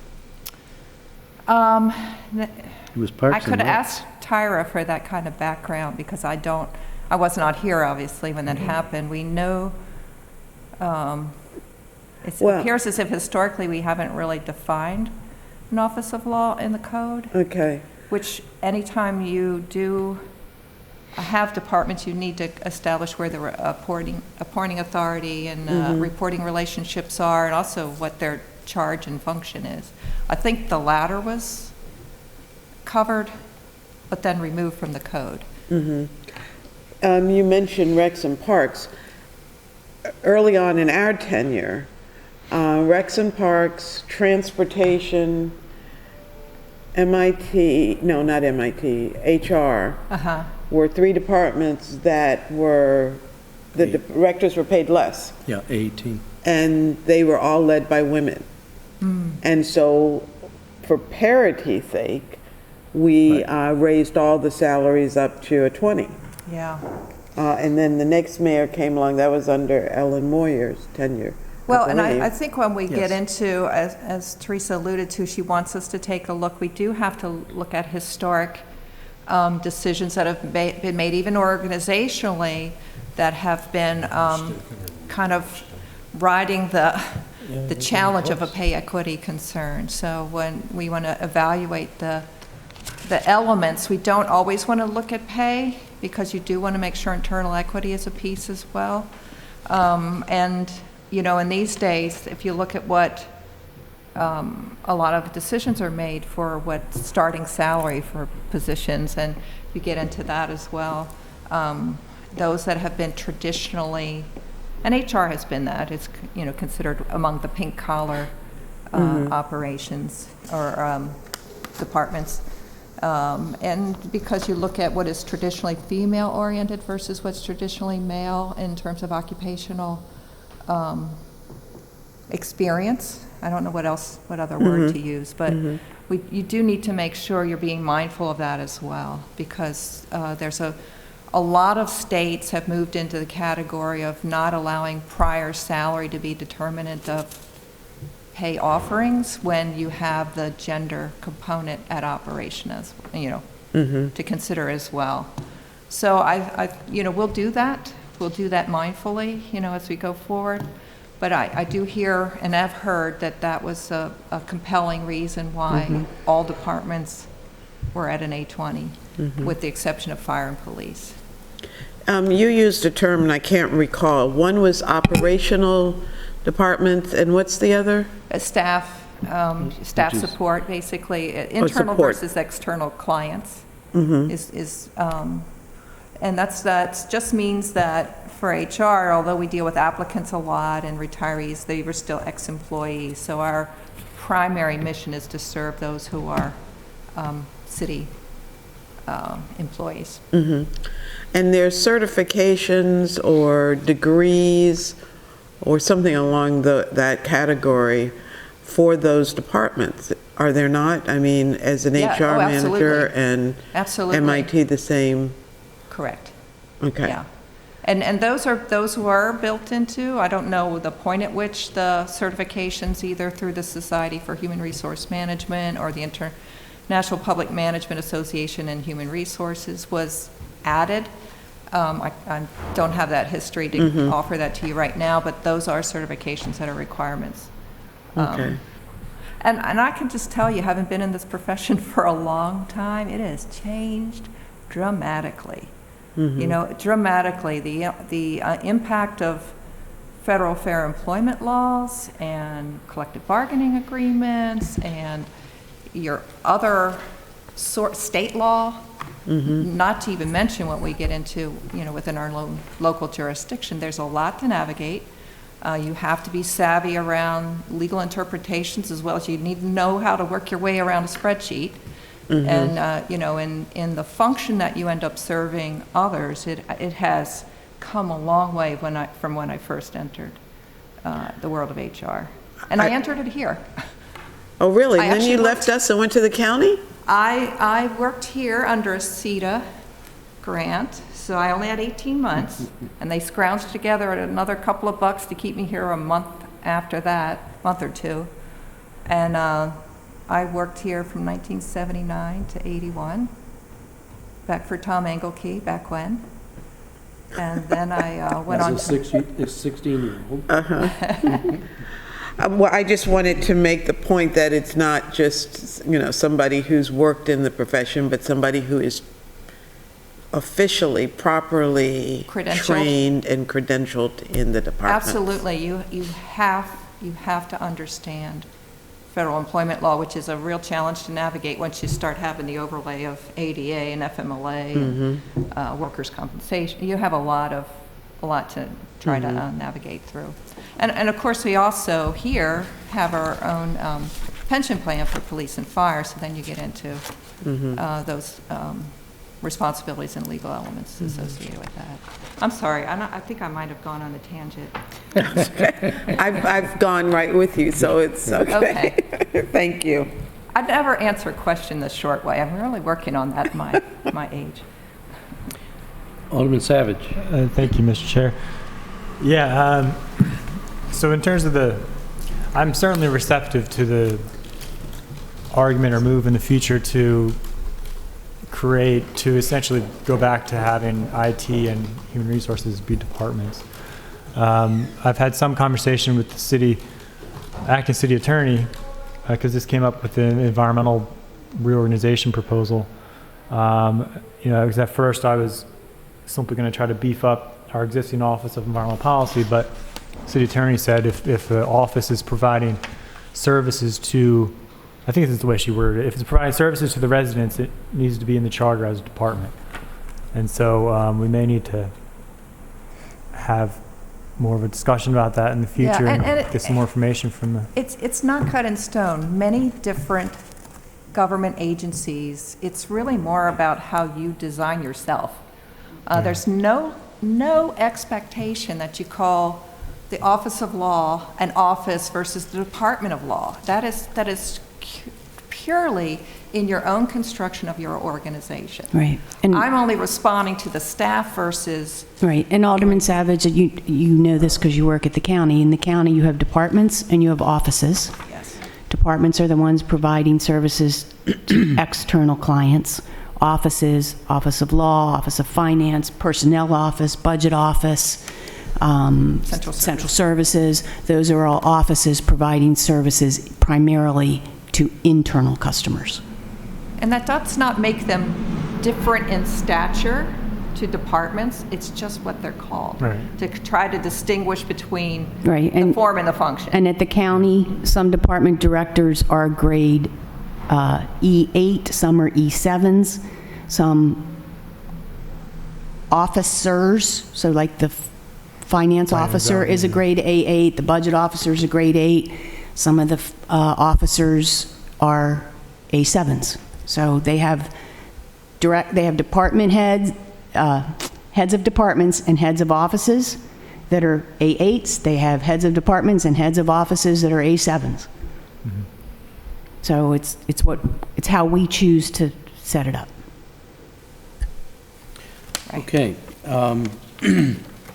So we have a motion and seconded to change human resource and IT from A18 to A19. Is there further discussion? Failing that, I call the vote to recommend Finance Committee approval for these two changes in our report to the City Council. All in favor signify by saying aye. Aye. Opposed? Abstain? All right. Mr. Chair, so did you take action on the environmental policy? No, well, that's Oh, next. And then we do have some language which will need Who some... abstained? I did not hear a vote from Alderman. Did you vote, Alderman? I've voted yes. Oh, you did? Oh, I didn't hear Okay. that. I'm sorry.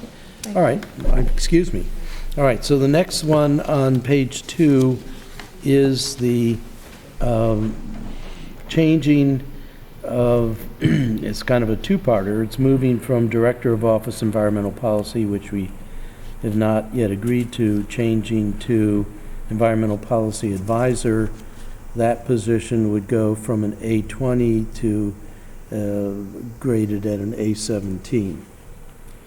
I don't think we have resolution on the committee or with colleagues here about what we're doing there, so I'm not sure how the committee wants to proceed. I would just like to say that I don't believe that that means a pay cut for a staff person but a red line. Actually, that In fact, does we've take added us to language. page just so 5. you're- I'm sorry, Ross, to talk Yeah. over you. We've added language Right. that clearly addresses the issue of redlining. And so you should see that in D, section D, Page 5, I think. Page 5. bottom of 4, top of 5. Right. And Right. so what we tried to make sure we did is account for in the exempt service what we do in civil service, which is if a person is going to have an adjustment to their, that they're assigned to a position that has an adjustment to the pay grade, that they don't suffer a loss in pay. And so what we do is we make sure they're on the scale, and then we just hold that pay rate until the scale catches up.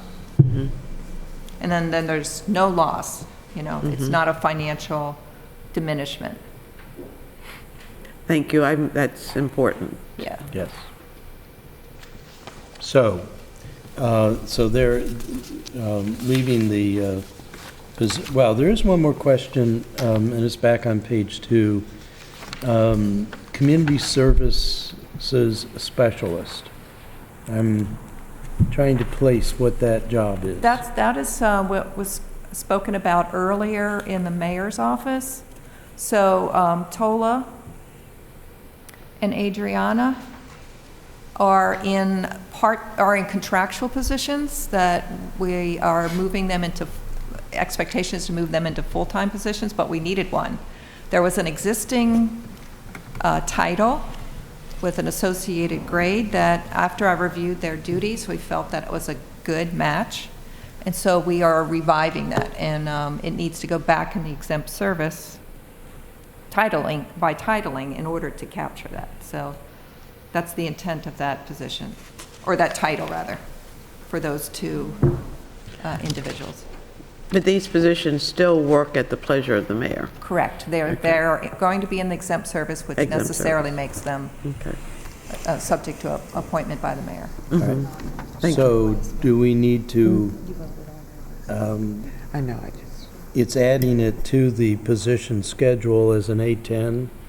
I think we need a motion to, Mr. Chair, I'll move favorable for the community services specialist to be a grade 10. is there a second? I'll second. All right. Is there discussion? I think we discussed it last Pretty week. thoroughly, yeah. Yeah. Yeah, it was I mean, discussed I- during the budget presentation. I seconded to keep whatever discussion we have going. All right. Well, any comment from colleagues? That seems pretty straightforward to me. There's no further discussion. I'll entertain a vote to recommend favorably in the Finance Committee report on the Community Service Specialist and the A10 pay level. All those in favor signify by saying aye. Aye. Opposed? No. No. All right.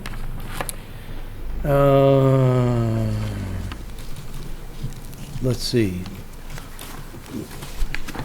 I think we have language changes on pages 3 and 4, and the one we just discussed on page 5. Do you want to take those as a group? The language on page 3 discusses salary of the mayor, salary of the alderpersons, the allowance for alderpersons, the annual allowance, salary of the city manager.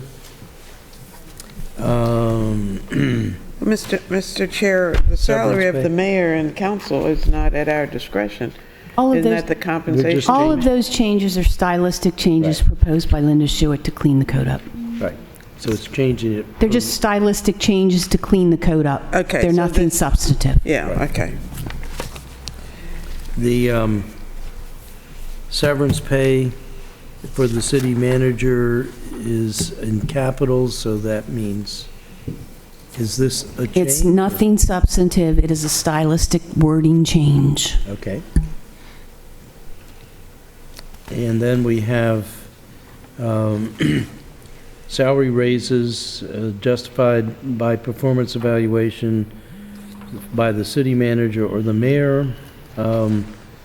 And we've added which demonstrates, and then that, and then added performance exceeds the minimum. So these are new words. I'm on the staff report. I don't know where this is in the book. Once again, Alderman Arnett, this is simply a stylistic change. It's not substantive. Okay, so but capital letters indicate new language? The only change it's making is, right now it says, shall be justified by a performance evaluation by the city manager or the mayor, whichever is the appointing authority, that performance exceeds the minimum requirements for the position. Okay, And all this is saying is which demonstrates? which demonstrates performance exceeds the minimum requirements. Okay, And in fact, the mayor will have a proposed amendment, which I put in the staff report, so that it will say which demonstrates satisfactory performance for the position. Because exceeds the minimum requirements is not the best language either. Satisfactory performance would be more appropriate. all right, Alderman Payon, this.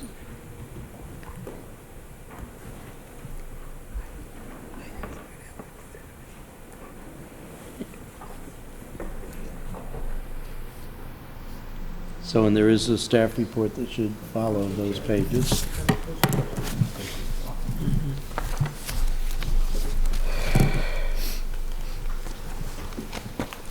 So, are you caught up? Well, we were discussing a lot of changes on, start on page 3, go through page 6, 7. Where we add the Director of Emergency. Because I only have 6 pages. Yeah, I only No, I got only have 6. 6 too, I'm sorry. I was trying to stick That to was the a page. trick question. Okay, Alderman Arnett, I want to clarify, it's not all the way through page 6 that's not substantive and strictly stylistic. Right. But we need a motion to make a recommendation for the Finance Committee report, which, So moved. all right, so we're moving favorably on all of the rest of these changes on these pages 3 through 6, and our recommendation to the City Council from the Finance Committee report. Is there further discussion? Did I get a All those- second? Oh, Fred, do you? Yeah. Are you No. inclined to second? Unfortunately, you'd have All to right. go through the So I- Salary Review Commission, which is in the... I will second. Is there discussion? All right, so the only thing I will note is that we have not taken specific action on page 2 with the Director of Environmental Policy or the Environmental Policy Advisor and the pay level there. But should that happen, should that occur, the language on page 5 addresses that specific position. So, is there, I call the vote then. All in favor of the recommendations going into the Finance Committee report signify by saying aye. Aye. Opposed? No. No. All right. All right. 017, we have delayed. 17. All right, so we're at ordinance 01719. We are Mr. back Chair- to it. Mr. Chair, we You've move to already done that. postpone action on that until we got additional Okay. information from finance. Thank you for Second. keeping me straight. All right, Second. next, There's a motion to no, post. no, she said we didn't. already Oh, okay. Mr. Chair, All right, so, pardon? it's- Yes? it sounds like you're going to the next agenda item. Could I request, if you're going to talk about 01819, if I could appeal for moving that up on the agenda, just so I can Oh, get back to- 1819? I see 01819 and CA 619 on the agenda. Are you going to be discussing that today? Yes, they're on the agenda. Although I'm trying to find 018. It's not in our I budget just printed book. it out today. It's right there. You have Oh, That's this, okay, right, all right. So, if I'm correct, the next Did we do R14? is R1419, Mr. Chair, which is, We already did that. R1419 was That's the the pension. police and fire pension, all right? So R15 would be. Okay, I was just- R15 is where we are. And R15, Mr. Chair, yes. I was just reiterate my request, if the committee is amenable, just to hearing some of those, the 01819 and CA 619 before the fee schedules, just Okay. personal reasons, so I can Is get back to work. So Alderman Savage has asked that we go to Charter Amendment 6 and Ordinance 01819. I put that to the committee members. Mr. Chair, I think we have to discuss this, and clearly this many-page document that's been given to us has to be on the agenda, but we're going through the budget documents right now. I would ask that we hold off on that until we finish the work of the committee. We've got the HR director here to help talk us through these class and comp stuff. I mean, Well, I feel Charter Amendment 6 and 018 also have budget implications, just like these other things, but I guess I would ask Alderman Savage, is this a time consideration on your part that you need to go back to work? It is. I'll make do either way, but it is a time This is? consideration. Yes. All right. So, We have 018? yeah, it's up here. It's the It's pile right we there. got this morning. is that, what's on the agenda for tomorrow? Ms. More Greenfield? discussion but I think we might finish today, but there's more discussion, which would be the fees and fines. We have an hour and a half left, so I bet we're going to be able to get to, fees might be, there might be some discussion. Fines, I don't know. Council members have. I think both of those are going to go quickly because we are still putting together the amendments to that. So the fee and fine schedules you have are simply FY19s. Right. As we went through them, every department was required to review the fees. Every department was required to review the fines. We do have some significant changes to the parking fines. We do have some fee changes, but as we cleaned it up, we found out what a mess the existing fee schedule is.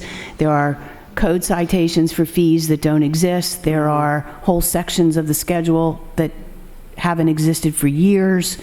There are some minor changes to the actual fees, none of which are material except the proposed change to the solid waste collection fee and the proposed change to the watershed restoration fund fee. But we can, you know, Since I won't be here for the rest of the week, Mr. Chair, I would hope that we could get through as much as we can in that. I hope so too, although I may ask for a break to hit the men's room. Too Or much you wanna take- information. Do you need to take a 10-minute break? Yes. 5 minutes. Move to adjourn for 5 minutes or Second. 10 minutes? Second. Who's chair? Favor? As he goes out the door, aye. Okay, so pass the popcorn then. No more for me.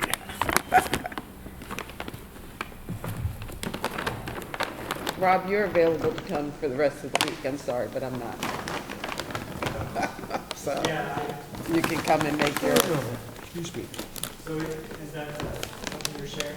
yeah, absolutely. And do you have more napkins? This is from Chief Stokes. Mr. Gerald and Ms. Hopkins, popcorn is from Chief Stokes, I'm just saying. I know, you're going to miss that, aren't you? What is it you want us to do? Huh? Nothing.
Finance,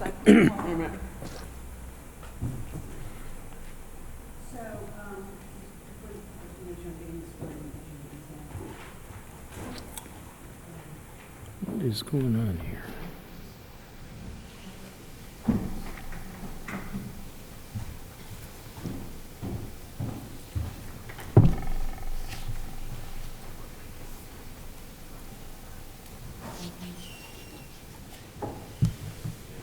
I have that Alderwoman Finlayson will be absent for the rest of the week. Alderman Payon will be out for 2 to 3 weeks, starting next week. The Finance Committee would like to know whether the mayor can appoint Alderwoman Tierney to fill in for your absences as a voting temporary member of the Finance Committee, correct? Correct. Okay, I will send that. Watch, you have to re-adjourn the meeting. Yes. All right, so we're reconvening the Finance Committee meeting. And at this point, I believe we're taking up Charter Amendment 6-19, which is, Department of the Environment. right, Department of the Environment. And where's Alderman Savage? I thought we were on R16. No, it was I thought- 1619. Or R15, I'm sorry. I thought I thought that's the one I just had in my hand saying, did we do it? I thought that was R14. Position? No, this is, I'm sorry, that was, Yeah. this is one we're on, you're right. Right, okay, so, yes, so we now have R1519, which is the position classification and pay, which is several pages that lay out the different classification sections and then the pay schedules. 1619. 15, R1519. Got it. And do we have a 16? All right. Excuse me. Do you have the staff report as I well? don't have it in my hand. Did we get it? Yeah. I think it's attached. Look at the back Yeah, of it's it, attached to that one. to the legislation. In your book. Well, It's in your book already. okay, let me, But he's taking it out. I don't have it in my book. It's No, right behind, It's behind the it's right legislation. behind this. Yeah, I don't Right have here. it. Keep going. It's in that packet. It was already in there. Right, what- I didn't, this is, thank you. Because this was printed out for me by the city manager when we were talking about it, so I don't. Okay, All right, so, that's right, you, all right, Or 1519? I don't think I have it either. R1519. I mean, I've got the ordinance. I Can you don't think I punch have me? the fiscal report. punch hole. Oh, no, I do. Okay. You have it, all right. Okay, so this is the class and compensation schedule that we approve every year. City manager or HR director, do you want to walk us through or tell us? Sure. Thank you. It's pretty straightforward, right? I mean, there's, In the handout that was given with Jody, somehow the staff report is in the middle That could be me. of the ordinance. That could be Jody getting it in the middle, but maybe when you're looking for it and you can't find it, it's because it's in the middle instead of following. okay. So. I have it now, thanks to you. The staff report lays out the position reclassifications with the old title and the new title. Where there are title changes only, it lays out positions that have grade changes only and no change in the title. It lays out positions that have both title and grade changes, and it lays out the ones that are new titles with new grades. So I will let Tricia address those. And then on the pay scale, what we did was, as we previously said, we adjusted the F20 and F18 salary scales for fire chief and deputy fire chief to match the A20 and A18 salary scales for department directors and deputy level division managers. We added step 11 on the A20 scale to provide uniformity with the rest of the A scale. The A scale has a 2% COLA added to it. The F scale has a 2.5% COLA added to it, consistent with union negotiations. The P scale has no COLA added to it, consistent with union negotiations. So the pay scale changes are very straightforward, and I will let Tricia answer any questions you have on titles and grades. Okay. I'll accept the motion to approve all of these things. I'll move that we give a favorable recommendation to R1519. Second. All right. Discussion. I think it's fairly straightforward, but maybe you can just give us a quick summary, Trish. Well, the reason the staff report is laid out that way is so that, obviously, in the position classification listing, it's everything. So this is an extraction, so you can see only the titles and/or grades that had a difference from what you approved for FY19.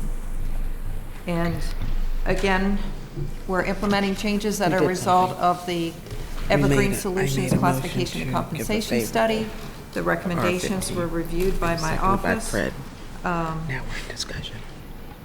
And the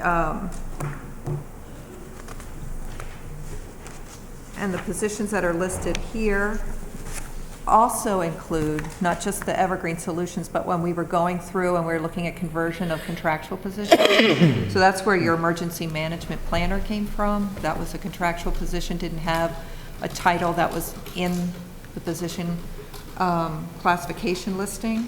So we added that.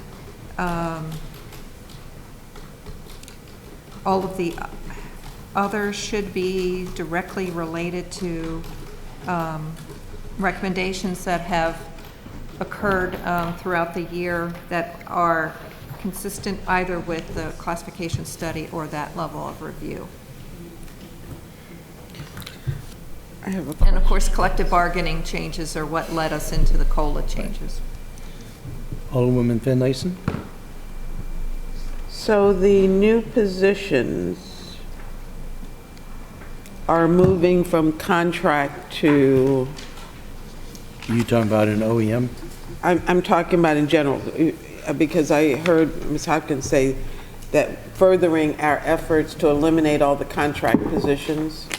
Right? Well, what I said before you, when I was going over our budget process, I had run a report. I had looked at all the contractual positions. Actually, Teresa also reiterated that, with the exception of the police department, we looked at those titles that people had been in under a contractual arrangement for at least 2 years. And so in the departmental budget, you will see individual positions that are slated for contractual conversion. With the exception of the emergency management planner, had existing titles to work with that were already part of the plan, already part of the position listing. And so once upon a time, we had an emergency management planner, but it had somehow been removed or not included in the position classification listing. And so I brought it back. And then that will be a conversion for a member of the department, if approved. And I think I remember when that position was eliminated, because I raised the funds to keep that position. That was Mr. Posey's position, if I remember correctly, but I could be wrong. So anyway, obviously a vital part of city operations. Oh, yeah, absolutely. Okay. Is that helpful? Yes, thank you. So I assume this might be why Director Gerald is here. The solid waste supervisor. Solid waste is trash collection? We had a public works supervisor position that was once upon a time responsible before waste removal, trash collection was outsourced. That position now is really different from an operational standpoint from the streets and highways position, which is a public works supervisor.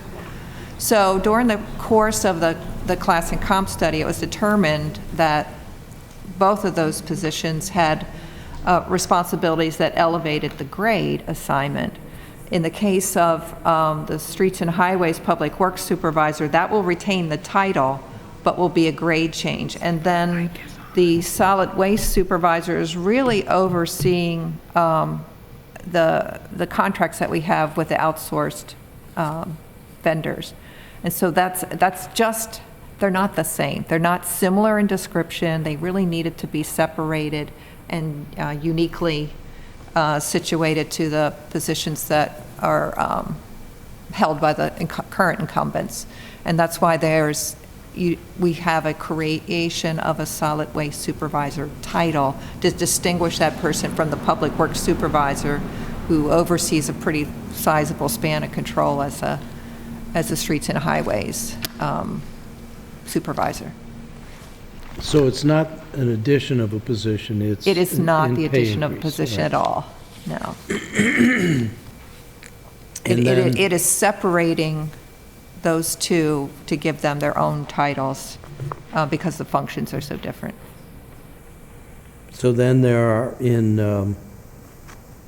HR, there's some, these look like promotions or raises in the salary level, A15 to A16, A7 to A8. Correct. We don't have more than one human resources associate, and the person that we do have has taken on significant duties changes over the years, and so it's being recognized for the impact of that position. The training administrator, from what I understood, once upon a time there was a desire to look at specialization. That position, to call it a training administrator, is really woefully not appropriately describing how that position functions in HR. Honestly, that position functions really as the number 2 spot in HR.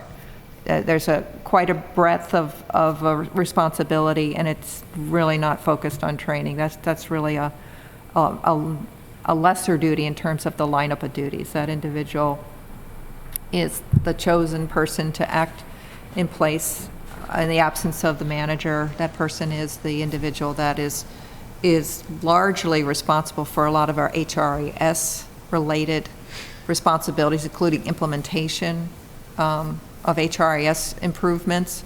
And that person also does support in all of the areas in terms of legal interpretation, in terms of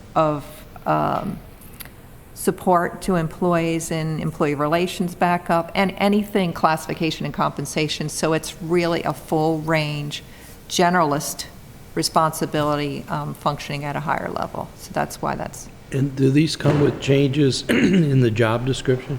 Yes, yes. Then the marketing, is that in...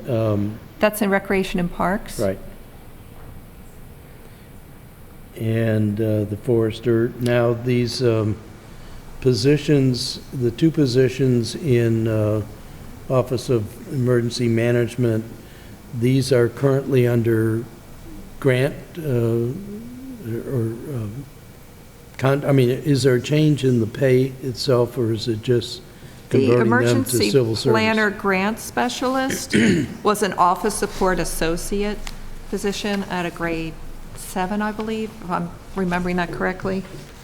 So that is a grade change, and it's listed with a unique title because, again, that really wasn't functioning as an office support role. That individual has a lot of responsibility for their administrative support for the multitude of grants that emergency management receives. And the solid waste contract administrator on page 2, is that the same person that's solid waste supervisor on page 1? That's a really, really good question. They're both the same, they're both moving, well, it's a different name, Yeah. same grade. So on page, I think it's an error on the first page. page 1, it looks like it's an increase in grade level from A11 to A12. But then on page 2, is a different title, Same grade. but the same grade. Solid waste supervisor, solid waste contract administrator. So it seems like it's both a change in grade and in Let's title, see. which one would assume comes with a different job description.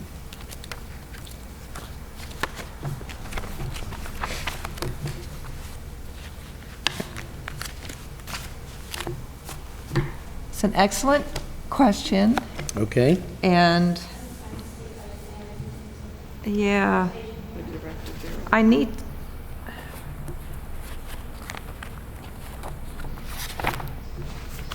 the Does- recommendations page, and I, Which position are you?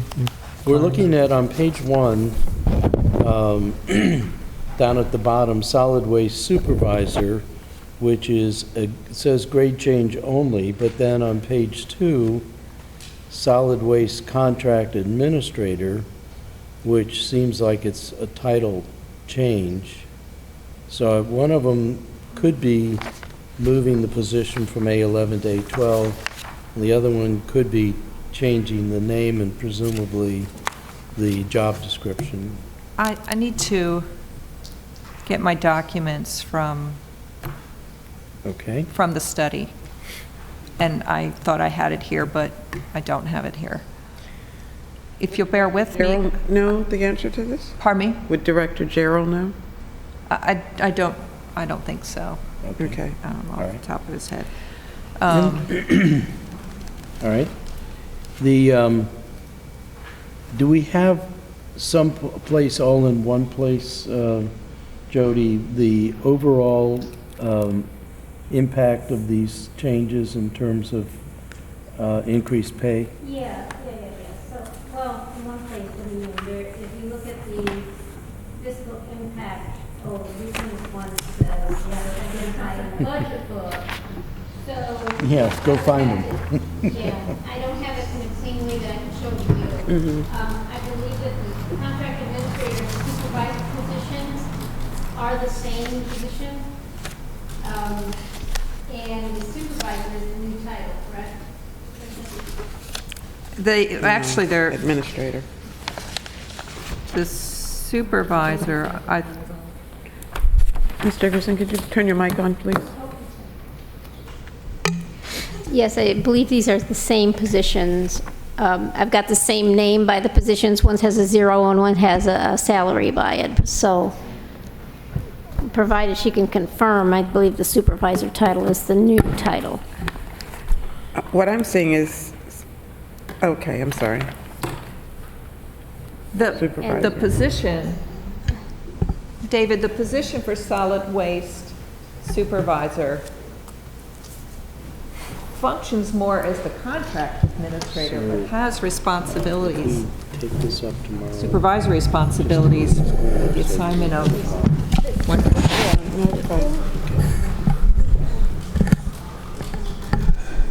So he doesn't really supervise the person that answers the phone and takes all of the complaint calls about it. That's more just our office you. supervisor. That's right. So that's the other person that's in solid waste, is the person that takes all the phone calls. But Right, these are, so- the solid waste supervisor, the solid waste contract from- administrator, I believe is the correct title. It's Okay. really hard to work from And that memory will be here, in I A12. apologize. so on the first page, we're just changing. I'm gonna go to the my grade. office and get my papers. I think they're two different things. You do? Yeah, you had an upgrade of the solid waste supervisor from 11 to 12, and then you had a new solid waste contract administrator, grade 12. It should have been a public works supervisor upgraded from an 11 to 12. Yeah, it's all the same person. Yeah. Same person. I got a 0 by this. Okay. Yeah. We had Don't walk in here. You're crazy if you walk in here.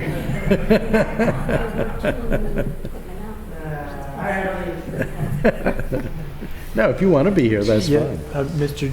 Chair, yeah, it looks like and then on page 97 of the budget, it does list the positions, only one addition of a solid waste contract administrator, but the removal of a public works supervisor. Supervisor, that is correct. That's it. That is correct.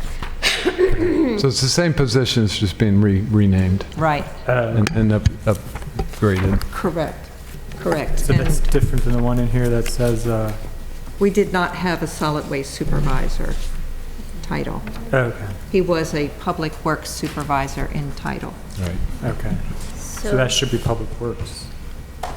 Well, what we should do is, in the staff report, strike solid waste supervisor under the grade changes only, because that is accounted for under the solid waste contract administrator. That is the individual who is in charge of the vendors who fulfill our responsibilities under trash collection. So that, since we've gone back to the budget book itself, why are we adding 2 equipment operators when we have Well, that wouldn't be in this. solid waste contracted out? Which ones are we looking at? I don't know. Are you looking at the utilities equipment We're operators? looking under refuse collection fund, and that's where... Mr. Gerald, you have those 2 new We do have the 2 new ones. So what we're doing is all of the street and park cans in the city that were part of the collection contract have been removed from the collection contract. And so those are going to be performed in-house. So we need those 2 additional equipment operators to do that. Will they still report to? What are Streets they and doing highways. though? I mean, I think backhoe or dump truck when I think equipment operators. Yeah, they do, and these guys will drive a trash truck. So this is that trash truck we just purchased under... Yes. Right. Right. Okay. It's for that And that purpose. goes and picks up the city. So it's on weekends, and now it will be during the week as well. Mr. Chair, Yes, Alderman Savage. so you said that was removed from the contract? So the contract has expired, and when we did the resolicitation, we didn't include that. That was a very expensive service to have the contractor provide street cans, and it's not normally part of a trash collection contract like that. Usually it's just residential. So we didn't include that in the new contract instead of having city crews do that. Okay, yeah, and you know, I don't want to go down a rabbit hole, but I am kind of curious about why that contract's gone up so much. Why the what? The contract's gone up so much? Because we had such a Why great... the contract is so much more expensive? Why is it? Well, we're not sure exactly. The new contract is in line with the current county contracts. What we're not sure about is why our initial contract was so low.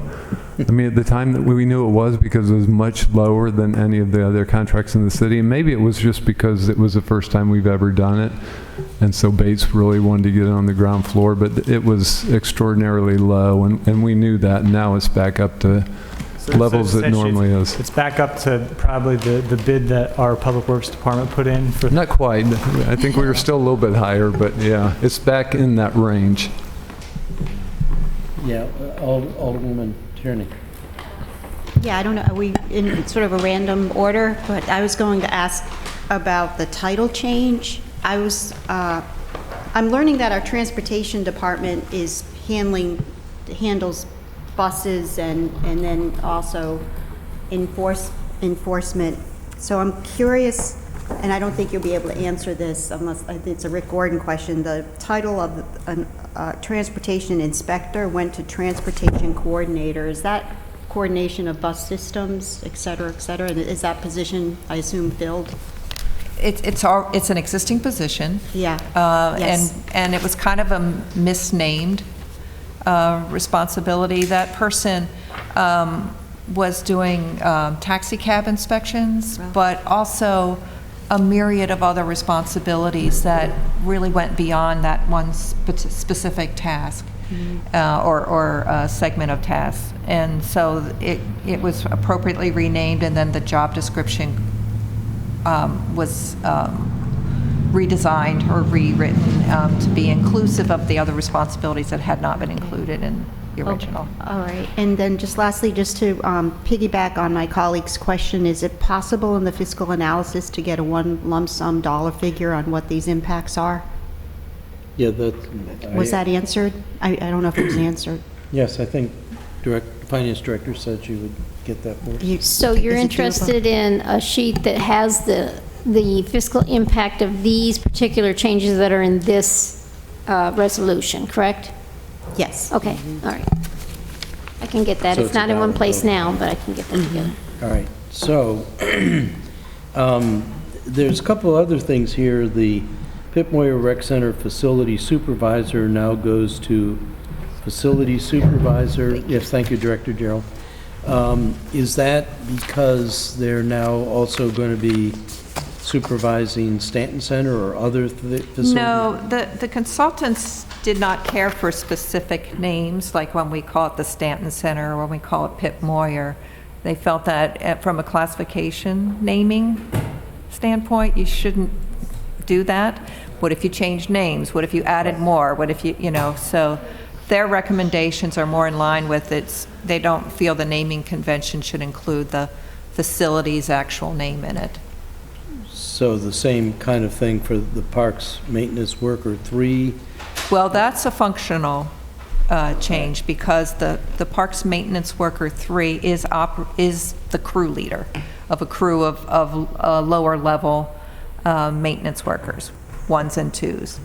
And so they found that the position really was functioning more in that leadership role, not with the responsibility on the level of a supervisor, but is not just the senior member of the crew, but actually establishing the work requirements for the day. All right, are there any further questions of committee or colleagues? Alderman Savage?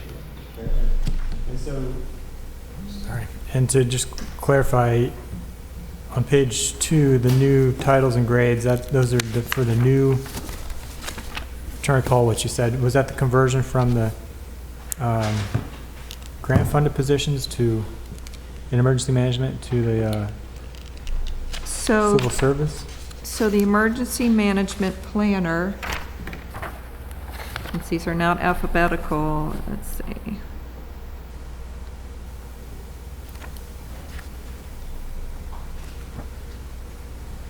I see, and then I'm just reading, in the text it says it's converting a contractual position to a civil service. Tricia, you told me at the time that was an existing title. We were It was- just putting the contractual person into the existing civil service title. Correct, but it had not been it's under, on page 2, it's about a little more than halfway down.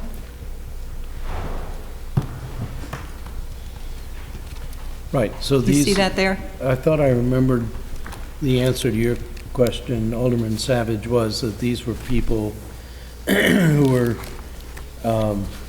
this same pay level, but they were on contract. They were on contract. Under Correct. grant funding. Correct. The funding, the salary is the same, and they're still being funded under grant. Well, the person will get fit in a step. If they don't exactly make an amount that fits on a step, we will make sure that they, in the conversion, it is the individual's paid within the range that already exists for that Right. position and title. What we try to do is, obviously, it's not an open range, so we have to make sure they fit on the scale. How many contractual positions are there in the Office of Emergency Management? I believe they only have two. You don't have to guess, we have. Okay, Yeah. thank you. I will wait. Management technology, finance. It looks like on page 88 of the budget, it looks like 2 of them. That's correct. There's 2 contractual. We're proposing 3 civil service and 1 exempt. Okay.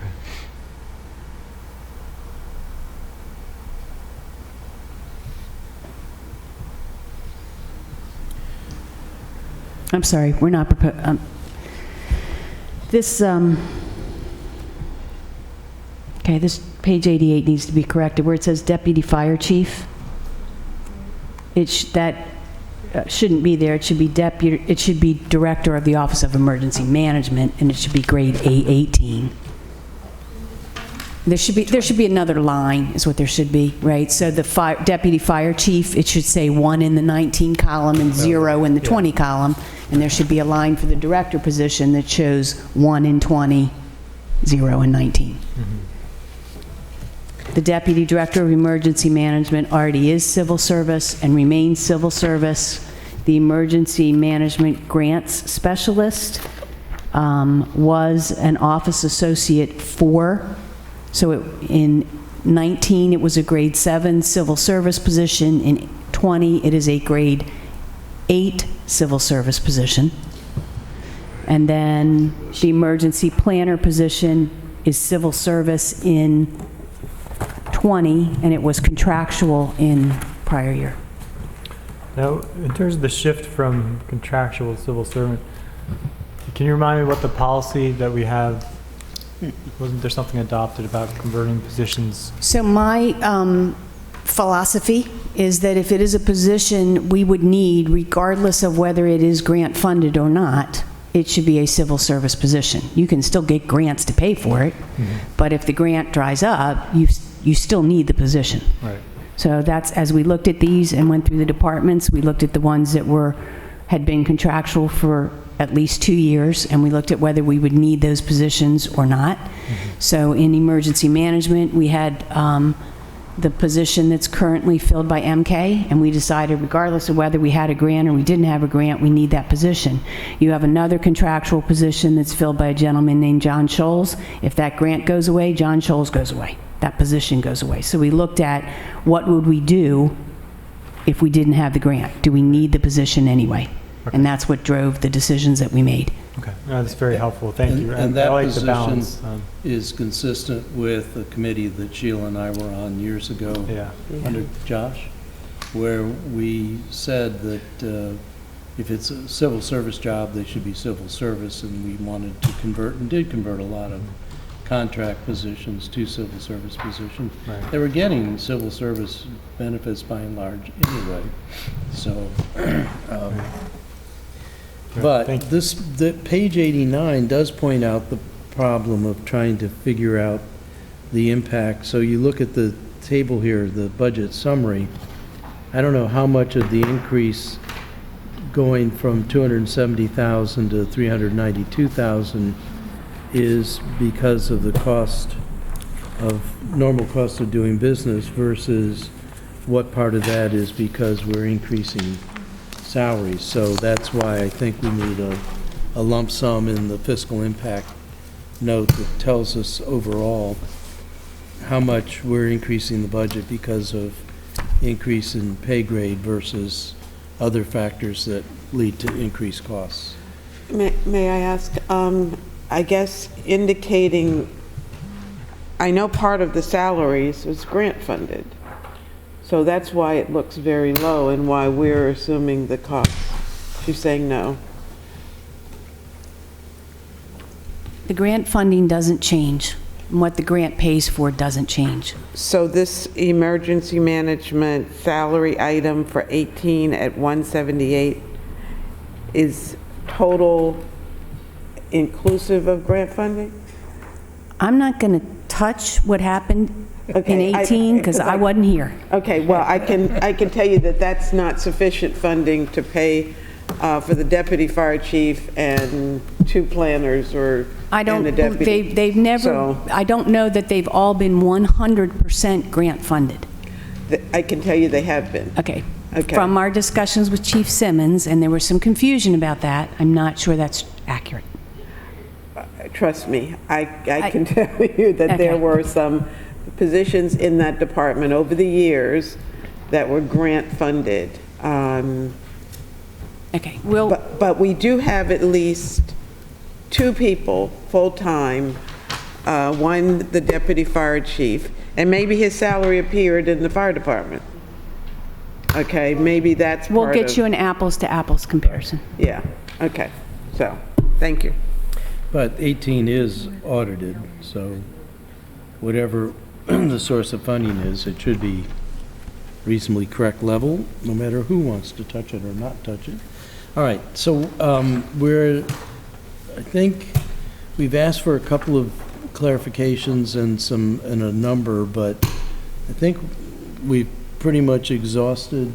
Can I offer some clarification on the one confusion over solid waste supervisor? Yes. It should be Public Works Supervisor on the grade change only section of the staff report. Grade changes only. Instead of Solid Waste Supervisor, it should read Public Works Supervisor. That's what it is now? Correct.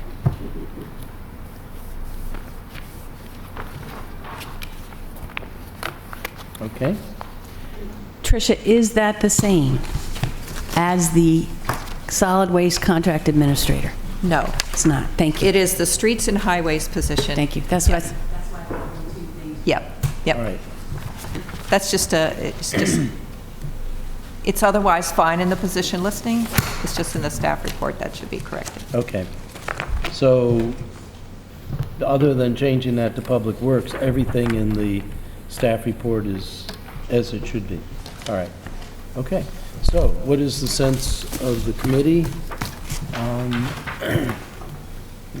We have a motion and a second to accept this yet, or do we not? We do. You do. We do. So, are you ready to vote on making a recommendation? I am. All right. All those in favor of recommending favorably in the Finance Committee report to the City Council signify by saying aye. Aye. Opposed? No? No. Okay. And then it would be helpful when you, it's not urgent, but just when we can get That's sort of right. the total impact of that stuff. That would be very helpful. All right, I believe now we're ready to go on to CA 6. Are we not Right. doing R16 and R17? Those are the Fee and fees. fines. Right, city manager indicated there's more information coming. Okay. So we're not ready to do. All right, CA 6-19, which is a proposal to create the Department of Environment. And it's accompanied by an ordinance 1819. These are materials that we got. Thank you, Trish. Thank you. Is there a motion to accept, recommend favorably Charter Amendment 1619? 619, yes.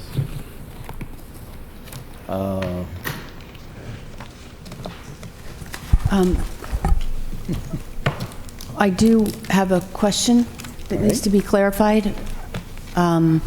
So in the charter amendment, and I don't have that sitting in front of me, it removes the responsibility to administer and enforce environment, urban forestry, and environmental protection from the Department of Planning and Zoning, but it does not remove the responsibility to administer and enforce regulations related to critical area. Yet, the critical area laws appear to be moved into Title 19. No. So critical area remains in planning and zoning. Correct. So then, why, in the duties, it has educate and inform the public about critical areas? And in page 3, lines 29 through 4, line 2, it includes critical areas? So is that incorrect to include it there? On what page? I don't have it set in front of me, somewhere between page 3, line 29 to page 4, line 2. Yeah. It says the Department of the Environment would have regular authority over rules and regulations governing water quality, urban forestry, forest conservation, critical areas wetlands, floodplains, sediment and erosion control, stormwater management, et cetera. So critical areas is listed as a duty of the Department of the Environment in that section, but it doesn't remove the responsibility for critical areas from the Department of Planning and Zoning. Correct. And it doesn't, well, partially correct. It's not added as a duty per se, but it's added as something education component to educate and inform the public. It's listed, I mean, that's how it was set up when we had the Department of Neighborhood and Environmental Programs, where, because critical area has been administered by planning and zoning for at least 20 years, if not more. And I didn't want to upset that cart at this time anyway. So those responsibilities are staying with planning and zoning. I think they've done an excellent job. But this does allow the departments to work together on education and inspection, which is... I'm not looking at the education line. I am looking at page 3. Line 31? Lines... 31? No. Lines 29 through 31. Yeah. So it says the Department of the Environment shall have the following powers and duties to enforce, identify, and assist rules and regulations governing, line 31, critical areas. Yeah, that's part of the enforcement, because part of my proposal is to move over the environmental compliance inspector. Okay. And at least, again, how it's worked in the past is the inspector and even the city forester, they would all work together with planning and zoning to do the enforcement. And Okay, so it keeps, the other ordinance actually keeps the regulatory authority with planning and zoning, but this just allows there to be some cooperation between the departments. So I will simply say it appears to me that page 2, line 15 contradicts page 2, line 31. And Director Gerald can speak to the duties of the environmental compliance inspector and how those duties right now relate only to stormwater management. So if you're having that position, do something other than duties related. Which position? The environmental compliance inspector. So if you're going to have that, do something other than stormwater management compliance. You cannot pay for 100% of that position out of the watershed restoration fund. Sure we can. I mean, that's how, we have a lot of positions that are being funded out of that. I mean, can you give me a list of the positions that are currently Director funded? Gerald can speak to that. Can you give me a list of positions that are currently funded out of the watershed restoration fund? Yes, it's Actually, on could we have page, I Director have Gerald- that, it's on page,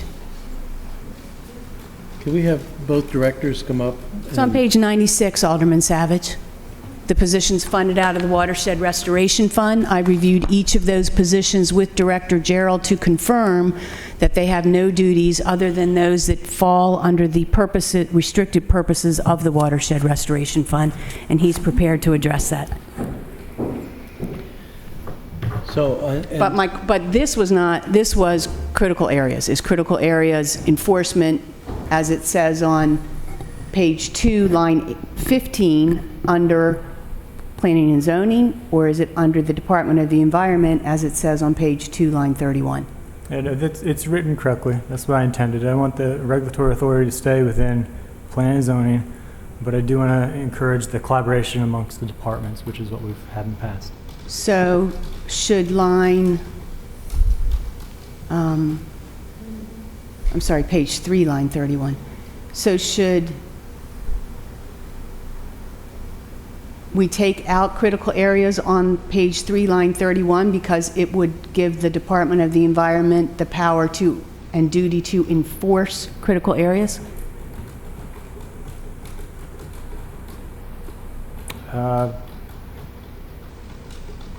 You could still leave it in line 39, but should have come out of line 31 because you're saying planning and zoning would be the enforcement authority for critical areas.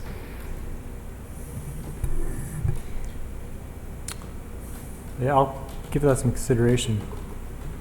so if we could also have Director Gottwald come up. I'm sensing from the committee that there's not going to be support, I'm testing this, for either of the charter amendments.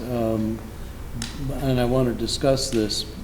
I will say that I'm not of a mind to have an either-or solution. I really would like an and solution. I would like to have Public Works and Planning and Zoning continue to have their same sign-off authorities, but I would like to add an environmental group to also have sign-off. So what we get in my mind from that is the engineers and the planners are signing off on aspects of the plan, and the environmentalists with their focus are also signing off. So I don't want to take away from anybody, I want to add. And my sense is Alderwoman Finlayson is supporting the charter amendment from the administration. Alderman Payon and I are not.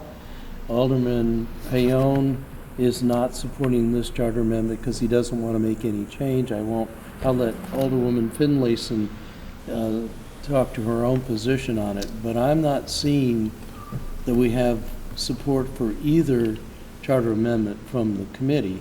But I want to take this time to thrash this out. I'd like to give you, Alderman Savage, some time to sort of walk through the logic of the CA6, and then I'd like to have some dialogue with how it has worked in the past, in days of yore, when we had DNAP, and how we can make it work. And I will just restate, my position is we have different kinds of expertise to bring to bear. I'll use stormwater as a management as an example. There are engineering qualifications, but there are also environmental considerations. And we ran into this whole debate with the resolution on stormwater management, and I'm not sure we've got it right yet. I appreciate the position that Director Gerald took in response to that resolution, but I also took to heart when Matt Waters was talking about there are some projects that, because it's a redevelopment, there just isn't room to do more. You cannot do more than the very minimum, and you're lucky to squeeze in to do that. So I'm looking for a solution, and I am a co-sponsor of Charter Amendment 6 along with Alderman Rodriguez, but I'm looking for a way that we can work this out so we can maybe have the best of both worlds. So let me give you an opportunity to sort of walk through the logic of it, and then I want to talk to the department directors and city manager about how this can work. Sure. So the charter amendment so again, originally this wasn't part of my proposal because I was just planning on proposing to enhance the Office of Environmental Policy. But the acting city attorney recommended that, again, if an office is going to be providing services to the residents, that it needs to be a department. So what I did is take a look at the language that was previously in our charter when we had DNEP, and I adopted that and adapted that to meet the new circumstances. But in terms of so a lot of the duties and responsibilities are carried over. But again, my intention is to, with not just this, but overall with both pieces of legislation, is to, and again, I know that big pile in front of you is the ordinance. It's a very long document, but that's simply because it changes all the regulatory authority in the code. There are no substantive changes to any of the laws or regulations in our books. So the charter is just a matter of establishing that Department of the Environment. And what I did in here is try to keep, so first of all, A just deals with the qualifications of the director, and B has to do with all the powers and responsibilities. And so the different sections in that include the enforcement, identify, and assist. And while it does state enforce critical area and some of these other provisions, The regulatory authority for enforcement is established elsewhere in the code. So elsewhere in the code, it says planning and zoning is enforcing critical area. This does not change that. Planning and zoning is still the only entity who can write citations and fines and corrective notices for the program, but this at least allows some of that overlap which you do have on environmental with some of the inspection responsibilities between sediment control, stormwater, critical area, forest conservation, things like that. And the other part of it is simply educating and informing the public about these programs and responsibilities. So beyond that, I mean, that's my intention. I do think the departments, so again, my proposal would move the Forest Conservation Act program authority, regulatory authority, to the proposed Department of the Environment. It would do the same thing for stormwater management.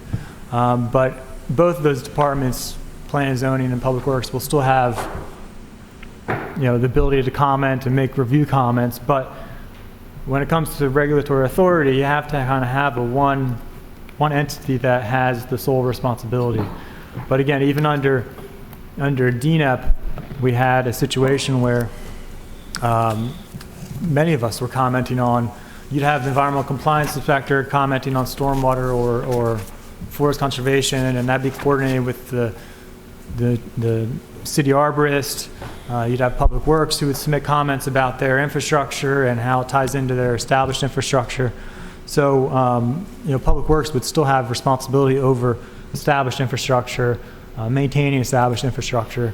But in terms of reviewing projects, new projects for stormwater management and things related to, on that end for the MS4 permit, because part of the MS4 permit is maintenance. But in terms of new development, restoration projects, that would be a review within the new Department of the Environment. And again, that's how, when we had DNEP, we did have the city forester, we had stormwater management engineer, we had environmental program coordinator, and I feel like there's one more. But we had those positions all in that one office. And there was a lot of overlap, cooperation with the other departments on those duties, and that's one of the things that I felt worked really well. I was always, we were always talking with Tom Smith and Sam Bryce about things related to the stormwater, and this would not prevent any of that from happening. It would just simply, again, move the regulatory authority, because one of the issues I'm trying to address is making sure that the departments, planning, zoning, and public works, they have a lot of responsibilities. What I'm trying to do is just bring more focus on some of the core environmental responsibilities. And I feel like that can be achieved by having a collective team who is working together. They've got the innovation, the creativity, the energy, promoting these environmental initiatives, because I'm afraid it'll get lost in the mix. I mean, even if you look at the proposed organizational chart on in the budget for the city manager's office, you'll see that it lists all the departments and their responsibilities. Can't find it right now, but on page 50, there's no mention of environment, no mention of stormwater, no mention of forest conservation, and that's kind of proves my point that I'm fearful after the dissolution of the Office of Environmental Policy, environment's not going to get that focus, which at least I feel like it deserves, and my constituents are telling me it deserves. And so having another section on here for environmental department would help bring attention to those concerns. So can I ask you a couple questions? Sure. You worked in DNAP when DNAP was in existence. Was there the kind of emphasis on environment and collegiality among the different departments that I've espoused that I would like to see? I mean, what was your sense of how it worked when we had DNEP? Between DNEP and the other departments? Oh, yeah, it was very good, and that's what I'm saying. Even, Cynthia Gudenias, who runs the critical area program for P, she would regularly work with the city forester and the environmental compliance inspector for overlap in terms of doing inspections.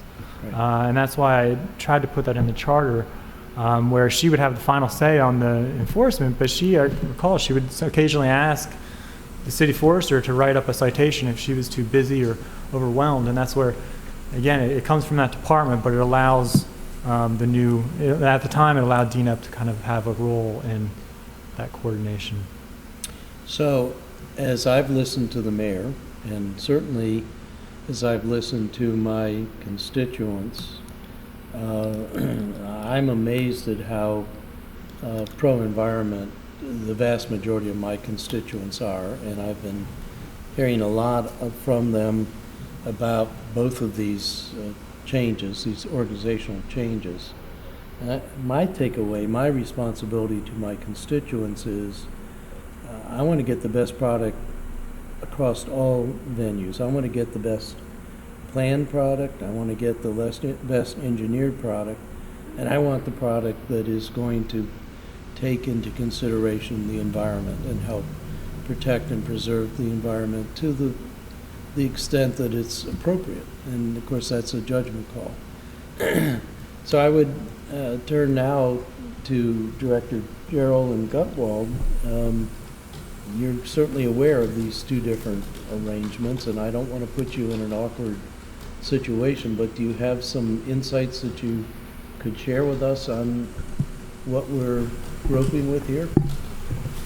Yeah, David Gerald, Director of Public Works. I'll start, and I'm sure Pete will have a few things to add. Just a few from my perspective. I was here through the time that DNEP I worked with Rob, and we've got a bunch of very professional staff, employees, and they're going to do the coordination regardless. There was good coordination. I agree with Rob that there was a good coordination during the time that DNEP was here between Public Works and Planning.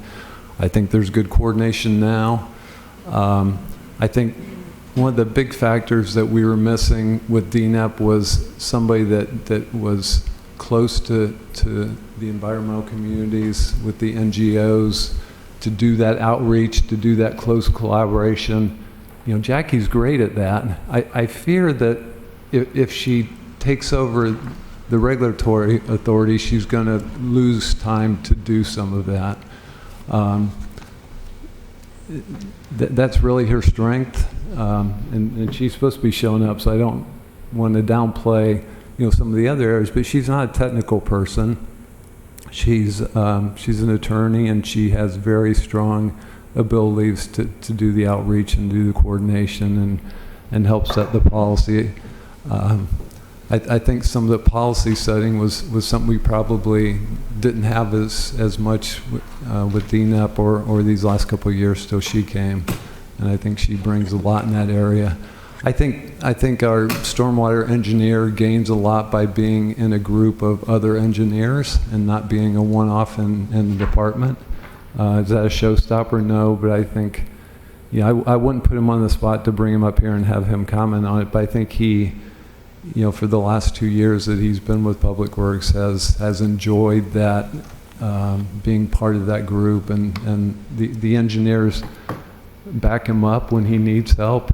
Would they do that if he were part of a new department? Yeah, I think so, and I would certainly encourage my engineers to do that, but I think it's different when you're part of a group instead of separate from that group. Will we make it work? I think there's three options. One is the status quo, and then there's the other two options, and I think you have good enough staff in the city that they're going to make it work, irrespective of which option is we end up with. But those, in my mind, are just some of the sort of key factors in this. Well, Pete Gutwald, Director of Planning and Zoning. I would ditto many of the comments about the professional staff and the coordination and everything Alderman Savage meant about, the coordinating efforts existed before, and they continue to exist. We rely heavily on Brian's expertise as the city forester all the time. We utilize them the best we can in a whole host of different situations. The only thing I would add to David's comments is that before it was a little bit of a clunky process. Planning and zoning is sort of the facilitator of all the projects and permits. So having the enforcement and the administrative role of dealing with these different regulatory measures and making it consistent and streamlining it so that there's consistent review process each and every time is what has added since the changeover and the restructuring that we did 2-3 years ago. So I think it's benefited many people. So there's not, differences of opinions or comments that are coming back and forth. It's done in unison. Not that again, Dave said, it's not a showstopper. We'll make it work, but it just has worked better when the planner is reviewing each sets of those plans, including the forest conservation, in unison as to what's going on from the site and the zoning review process. So that's all I would add. Other than that, I would ditto a lot of the same comments about the professionalism, the coordination. It'll continue, and it does today. So I was just looking at Title 2172, and I was trying to find that technical word clunky. Well, couldn't find it. What I would also say is that before there was people were reviewing for the same things 3 times, for the environmental, as Tom is landscape architect, so that's how he starts to look at a site. He's looking at the environmental resources on that property first before he starts looking at where they're locating the development itself. So, and then they would be reviewing a lot of the same similar types of things. So, when we did all this transformation, the department picked up forest conservation, picked up port wardens, and picked up the trees 1709, but we didn't pick up any more staff. And it has been a struggle, and I'm arguing for more staff, but there was a lot of redundancy in that will occur. And I think that's sort of Alderman Savage. He likes to see. I mean, I'm gathering that some of that overlap is a good thing for making sure we've got everything covered. But I think we've done a pretty good job. With or without that redundancy in terms of review. So again, that's another aspect to this that you have to think about. Thank you for those comments. The question I've been asking myself about both economic development and the environmental is why are we changing? So I think Director Gerald correctly said there's 3 choices: status quo, move to CA2, or move to CA6. Are you saying, when you use that technical term, that it's clunky now? Or No. was clunky? It was clunky before. Under DNAP? Yeah. Right. So when it comes to approving a project, and we have a bazillion people that come to the pre-application conference, so we have people from the fire marshal's office and so on and so forth. And then when it comes to the sign-off, we have several different people that are signing off on a project, any one of which, if they're not happy, can at least stop the progress of the project through the process. Mm-hmm. So if we had a situation where we had a stormwater engineer who says, looks good, and then we have an environmental office that says, whoa, wait a minute, Jim Urban has raised these hydrology issues. Have you looked at that? Is that a good thing or a bad thing to have kind of those 2 different perspectives? No, that's a good thing. We do that today. I mean, all the agency reviews, there could be somebody brought up something else that somebody else didn't think of all the time. And then that may have other repercussions. I mean, when we deal with forest conservation, a lot of times there's coordination with stormwater management. I mean, just those 2 talking to one another because of the impacts. Critical areas, same thing. We could be talking, what with the stormwater management and the critical area, and what are the requirements with the critical area, and what are you looking at? If we made them do this, how does this impact stormwater management? So that's that constant coordination and agency review. It's good. So currently, does Jackie have a sign-off line when things are going through the process? I believe that for Brian does, yes. Brian, yeah. All right. So hold that thought. Alderwoman Tierney? Thank you, Mr. Chair. I think this discussion would be very helpful if I knew, as well as a lot of other people, what is the existing problem? Have we identified what the existing problem is? And I'm not sure who, I'm looking at Fred. No, he's not the problem. I can suggest that Exactly. yeah, but I can suggest, you mentioned that Jackie's forte is the liaison with the, like the Spa Creek Conservancy. I know that they would say differently. I know that the Spa Creek Conservancy and the other groups would say the city isn't doing it right.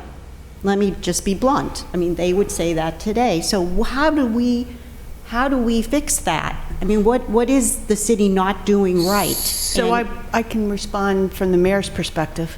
Okay.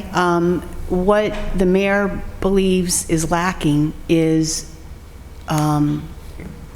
the development of effective environmental policy backed by environmental science and best practices that would be adopted by ordinance. And an example of that is the stormwater mitigation. So the council passes a non-binding resolution that says 75% on redevelopment. Director Gerald issues a non-binding policy that says 100% on redevelopment.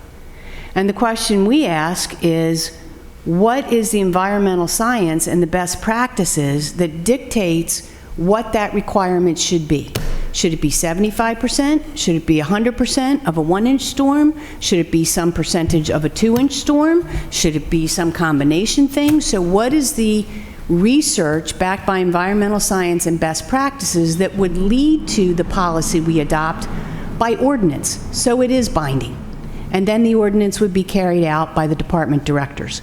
So the mayor sees that as a gap in what we have right now. It's that our code is not sufficient to protect and enhance the environment in the manner that he would like to see, and I believe that everyone would like to see, and I believe the environmental groups would like to see, and that the code itself is not adequate, and in order to get sufficiency of the regulations, we need high-level environmental policy research and advice as to what the policy should be that then is enacted by ordinance and becomes binding. As well as you mentioned, they don't think the outreach and the education efforts are sufficient right now. So that position, as envisioned by the mayor, those would be the primary duties of that position. Researching the environmental policy that we should enact by ordinance, outreach with the community groups, and then coordination with Public Works and Planning and Zoning, Recreation and Parks, and Transportation, as through the Creeks Cabinet and through the Environmental Review Committee, I think it's called, which is already in the code, that requires those departments to coordinate with each other, and that committee is chaired by the environmental policy person. So that's what we are seeking. So the comment that I've heard is that that's more than one person's, that's more work than one person can do. I love the idea of research. I think that's critical. I would love to see it being done collaboratively, but I worry that there'll be a seat at the table. That's why I kind of like having a signature line. That guarantees you're going to be involved in the projects. I think I totally subscribe to the mayor's desire, and I share that, putting environment as an emphasis. I'm just not comfortable that having one person in the office of the mayor is really going to move that forward. I feel much more comfortable that that person is also a player at the table when we're going through project by project. So the player at the table right now that's signing off is the city forester position. For the, And that is, in the mayor's proposal, moved. Get that Pardon me? I don't think they have that authority, the forester. to Well, sign I mean, off. I don't know if it's authority, but we still Okay. put it in the system, just like we have the alderpersons, they have the So- ability to comment as well, so. So so what this does right now is, let's just take the forest conservation as the example. Your proposal would have the same exact positions we have right now. So Alderman Arnett, Yes. in response to your question, Alderman Savage proposal has the same exact positions we have right now. So under the mayor's proposal, we have those same positions, except we put the forester position in planning and zoning under the authority of the planning and zoning director, who is the one who has to sign off. And we put the environmental programs coordinator position, we modify the duties so it is strictly stormwater. It's in the Watershed Restoration Fund, falls under Director Gerald, who was the one who is responsible for signing off on that piece of it. That allows the environmental policy person to not have to supervise stormwater, not have to supervise trees, because I have two very capable supervisors right here where the regulations already exist, and frees up more of that person's time to do policy, education, outreach, and coordination. So it is a big lift for that position. But the position, as Alderman Savage has it, makes it a department director. He proposes to, and correct me if I get this wrong, he proposes to reclassify the environmental program coordinator position to be an environmental program manager to oversee forest conservation, afforestation, reforestation, stormwater erosion and sediment control, grading, and to free up the director's position to do policy. And so we are recommending that the policy position be in the mayor's office, the forester position be in planning and zoning where the tree regulations are, the stormwater positions be in public works where the engineers are. That is our proposal, and that is why we believe it is a big lift. It's a big position, but I'm quite sure that Director Gild's skills and abilities will allow her to perform that research as well as do the education and outreach and coordination. We can give her an opportunity. Mr. Chair, could I respond to some of what's been said already? Okay, and then I will too.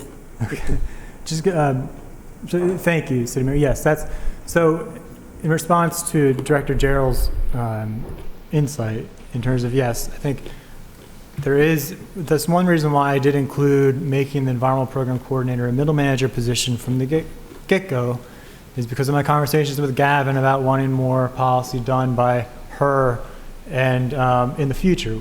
So that was my intention, is to promote that to help free up her time to do more of that policy.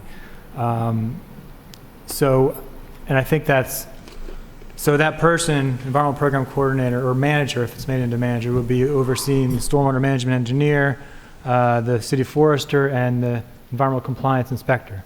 Because I do see also that compliance inspector fulfilling a role, because in the past they did sediment control and that was mostly a part-time job. But I see that role now, they could help provide inspection support for stormwater, and we all know Matt Waters is very overworked. He could help with the stormwater inspections, the forest inspections, and help with the any other kind of environmental inspections we may have a need for. So both Malinoff and Broadbent, the former directors, were not technical. They were not engineers, and they were able to manage their technical managers sufficiently. Did I get that wrong? Keep going. Okay. So you do see the potential, I think, if you look at some of the staff currently in our Office of Environmental Policy, the potential we have to have building that kind of, again, one of the things I tried to pitch to the mayor, who originally was supportive of this, having this idea of fostering the creativity, the innovation he likes in his administration, by having a team of folks working together to forward the environmental goals collectively. In terms of the clunky process, again, that's one of my intentions with this, is to create a one-stop shop for environmental permitting. As my colleague pointed out, yes, The watershed groups have had some frustrations in terms of having to get approvals here and there in the different departments, and this would help provide that one-stop, which is, again, something the mayor pushed for at one point, was one-stop permitting. So, again, another intention is to kind of free up planning and zoning's time. You're right, you're throwing these huge responsibility, forest conservation with no additional staff, and I know your staff is capable of doing it for sure, but I think, and in my mind, there's value to have a pull out those, allow your staff to focus on the planning aspects for the reviews for these developments, and allow this environmental department to focus on the environmental reviews.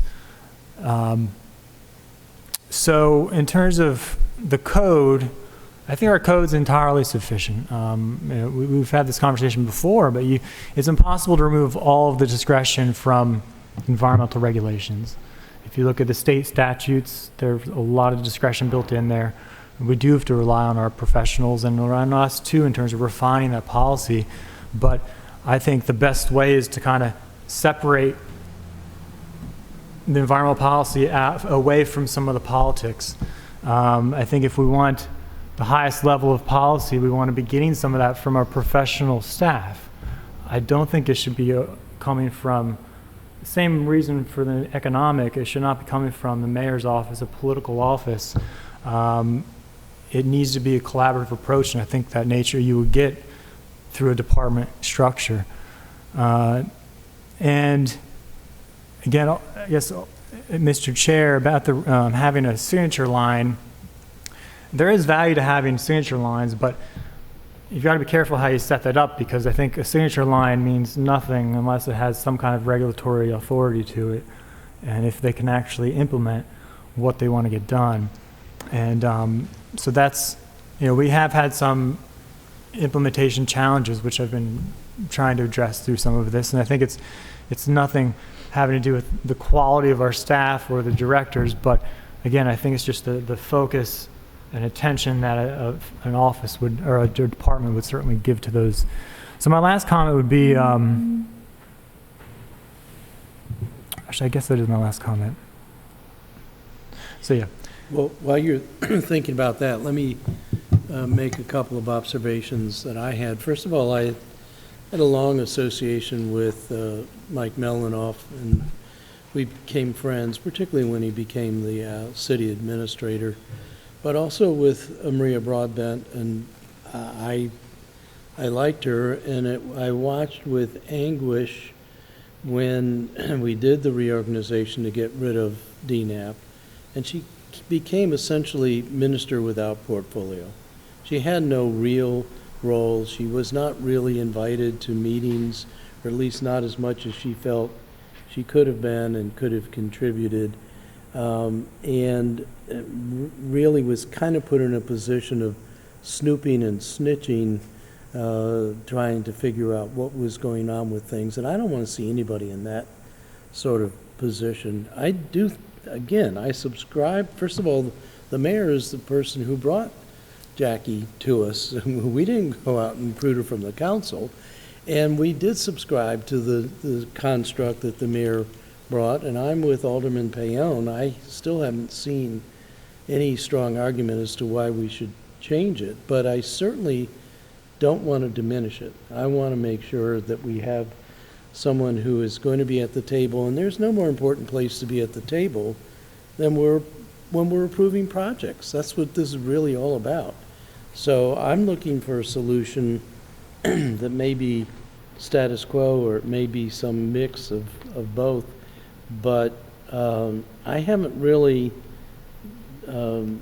seen the argument for why we should change, or why we need to change right now for either economic development or environmental matter. I think these are very important issues that go well beyond the budget and need us to be very deliberative in thinking about it. And I can tell you that is exactly the message that I've gotten from my constituents. I've not had a single constituent say, go with this reorganization on either of those two, environment or economic development. and I've had a lot of expressions of concern. So I want to go very cautiously. I want to be very deliberate in what we do and deliberative. Director Giles has joined us. I don't want to put you in, or any of the three of you, in an awkward position, but certainly if you have something that can help us think through this, would be valued. Okay? Okay. Alderwoman Tierney. But we don't want to put you on the spot. I do have a question for Director Giles. Do you believe that the Maryland Department of Environmental, MDE, sets our environmental policy, or do you feel that that is not enough? I think that that's a point of argument between the Well, it's funny that you asked that. I just now bumped into Lynn Buell, who's the Assistant Secretary for the Maryland Department of the Environment, and she was expressing concerns about the two different proposals on the table. So, and she just said just that. She said, we set the minimum. And that is what they do. They set the minimum guidelines, the minimum policies, and the minimum standards, and then we are free to do more. And often they expect that the states and local jurisdictions, I mean, not the states in this case, the local jurisdictions will do more. And so we can, and we have in certain areas, and I expect that the mayor wants to do more, for example, with sediment and erosion control.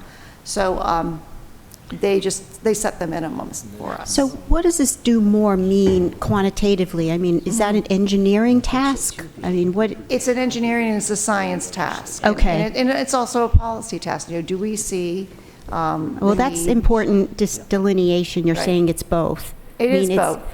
Okay, so I think I'm getting at The policy is driven by science and technical ability. So MDE You can't be- can't ask an engineer to do more when it's just technically impossible to get there. The science doesn't support that there would be a benefit, and you do a cost-benefit analysis. I think this is, if my colleagues were listening, they would hear that this is a point of contention.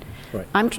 As an engineer, I'm saying, I look at MDE, I always looked at MDE as the mother lode of environmental policy and what you'd have to adhere to. The environmentalists are saying that that's not enough. We need to do more. I'm asking, is that an engineering task? And Jackie is saying it's both engineering and policy. Right. So in Teresa's defense, she would look at the mayor to set that policy. I don't know the answer to that, but that's... The policy cannot be set without being fed the science and the technical So expertise. somehow you have to work in tandem with the Department Right. of Public Works to Yes. for each. I'm looking in the interest of the project and some kind of collaborative effort, that there's no finger pointing, that you decide up front what is the best approach to this project. So I'm still grasping at why we can't enhance what we have now, specifically with adding what I understand is another stormwater management engineer to the equation, right? Yeah. Are we adding? The mayor's proposed budget includes an additional stormwater engineer, That's Not good. mine. but Rob's does not. Okay. So I want to try to wrap this up quickly because Alderman Payon has something to get off to, but first, Alderwoman Finlayson, you wanted to comment? Thank you. Yes, I totally agree that we need to find the problem for which there's a solution. Thank you. I do believe that this is part of a bigger plan that has been created some years past. And that plan had everything to do with the elimination of DNEP, the elimination of the director's position when it was not a director's position, but in an advisory capacity, and then the recreation of the department with different objectives. I believe that those objectives have everything to do with, in large part, have everything to do with controlling development in the city. Everybody, myself included, are supportive of the environment. You know, I sit on LGAC, I keep the local government's issues in front of that body, and we advise the very people who I believe are on city dock right now, who are the governors and the mayor, for Earth Day, or at least our state elected folks are there. And by the way, I believe Michael Malinoff is down there, and we could probably ask him to run up here and give us a little testimony real fast about his authority in the city and his ability to manage his staff. Because, yeah, I did give you a funny look, because I was pretty much taken aback by the fact that you wanted to suggest that our city manager, and then, what was his title, administrator prior to that, and the department head were not qualified to deal with the staff that they hired. I never said that. All I said is they didn't have the technical expertise, Okay. such as engineering degrees. I'm not sure what you just said, but that's okay, because I got the floor. So anyway, I come from that historical perspective. So I just want to be clear. It's not about you, Jackie, okay? It's about the pattern that I see, my refusal to buy into any manipulation of our government, and the procedures and policies that we put into place. So from that position, I think I need to see, as Fred has said, a problem that we're addressing here, other than wanting to do something. I will not give authority over the very people that we hire to make those authoritative decisions, and those are our department heads. You know, they come with the certifications and the educational backgrounds that give them the title of professional in those positions, public works, and, and planning and zoning. You know, you are our professionals, and I will not go quietly to allow someone else to oversee your authority, other than our city manager. So, you know, there's a lot of information that needs to be had, and maybe this is not the time. You know, maybe we need to come up with a compromise, something that's going to serve the mayor's plan well as serve our environment well. You know, and I believe that can be done. I don't think we've seen it yet. So, thank you. So, thank you, Alderwoman Van Lason, and I subscribe to a lot of what you just said, in that I think we do need more time. We need to think this through. We've been grappling with this ever since you and I have been on the council. I'm not sure we have it right yet. I want to test what I offered as my surmise of this by making a motion that the Finance Committee recommend favorably to Charter Amendment CA6. I'm not clear what you're saying, because I'm Not seeing. either. I know, there was a motion, You didn't get a motion. so I know, I'm making the motion. You can't make a motion Why not? because you're the chair. So, there's nothing in the code that says the chair can't make a motion. Well, Where's You need a where's that second, written? either Yes, well, I way. do. Mr. Chair. I'm testing that. So do I have a second? right. Favorable recommendation for CA. CA6. No, all right, Mr. Chair. fine. So that'll be the position of the Finance Committee, is not supporting at this time CA6 or the ordinance to reorganize. Well, I can provide more information. I move that we adjourn. Yeah, I have to I second that. I have to. see, I gotta go. right, Okay. but, Well, I mean, you've asked about the need, and I can certainly document that right now or at some point in the future, but I feel to be making a decision before you get all the information. Right. Please Right. don't take this personally, but he made a seconded, and a motion, and it needs to be seconded before he leaves the room. So I'll wait till he gets to the door if you want to talk for another 30, 20 seconds, 5 seconds. I'll second that motion. all right. Motion to adjourn. We'll bring it, I will bring it back up. We're not done with this clearly in any way, so. Can I have a point, can I ask a question, please? Did you say you're not supporting the CA6 combination and 18, 19 combination and the other proposal as well? Right, that's correct. She's shaking her head No, no. because we voted on the others.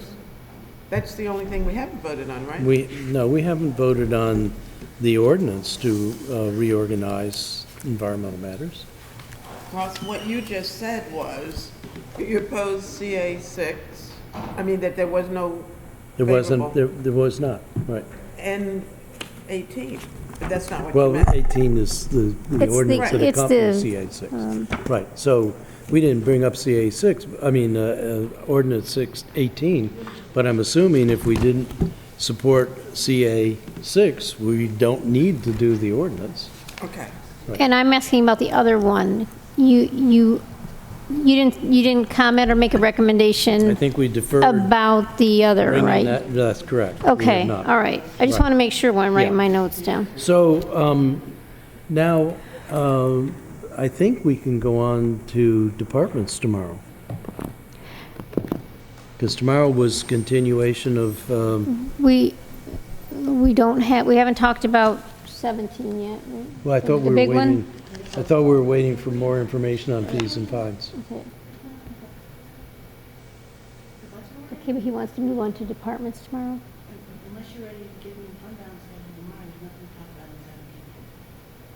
Are you saying we don't have a finance committee meeting? I mean, No, I'm just trying to clarify what tomorrow's agenda would be then. If we that's pick what up I with the was- other ordinance or we pick up with departments, so that I know what I need to focus on.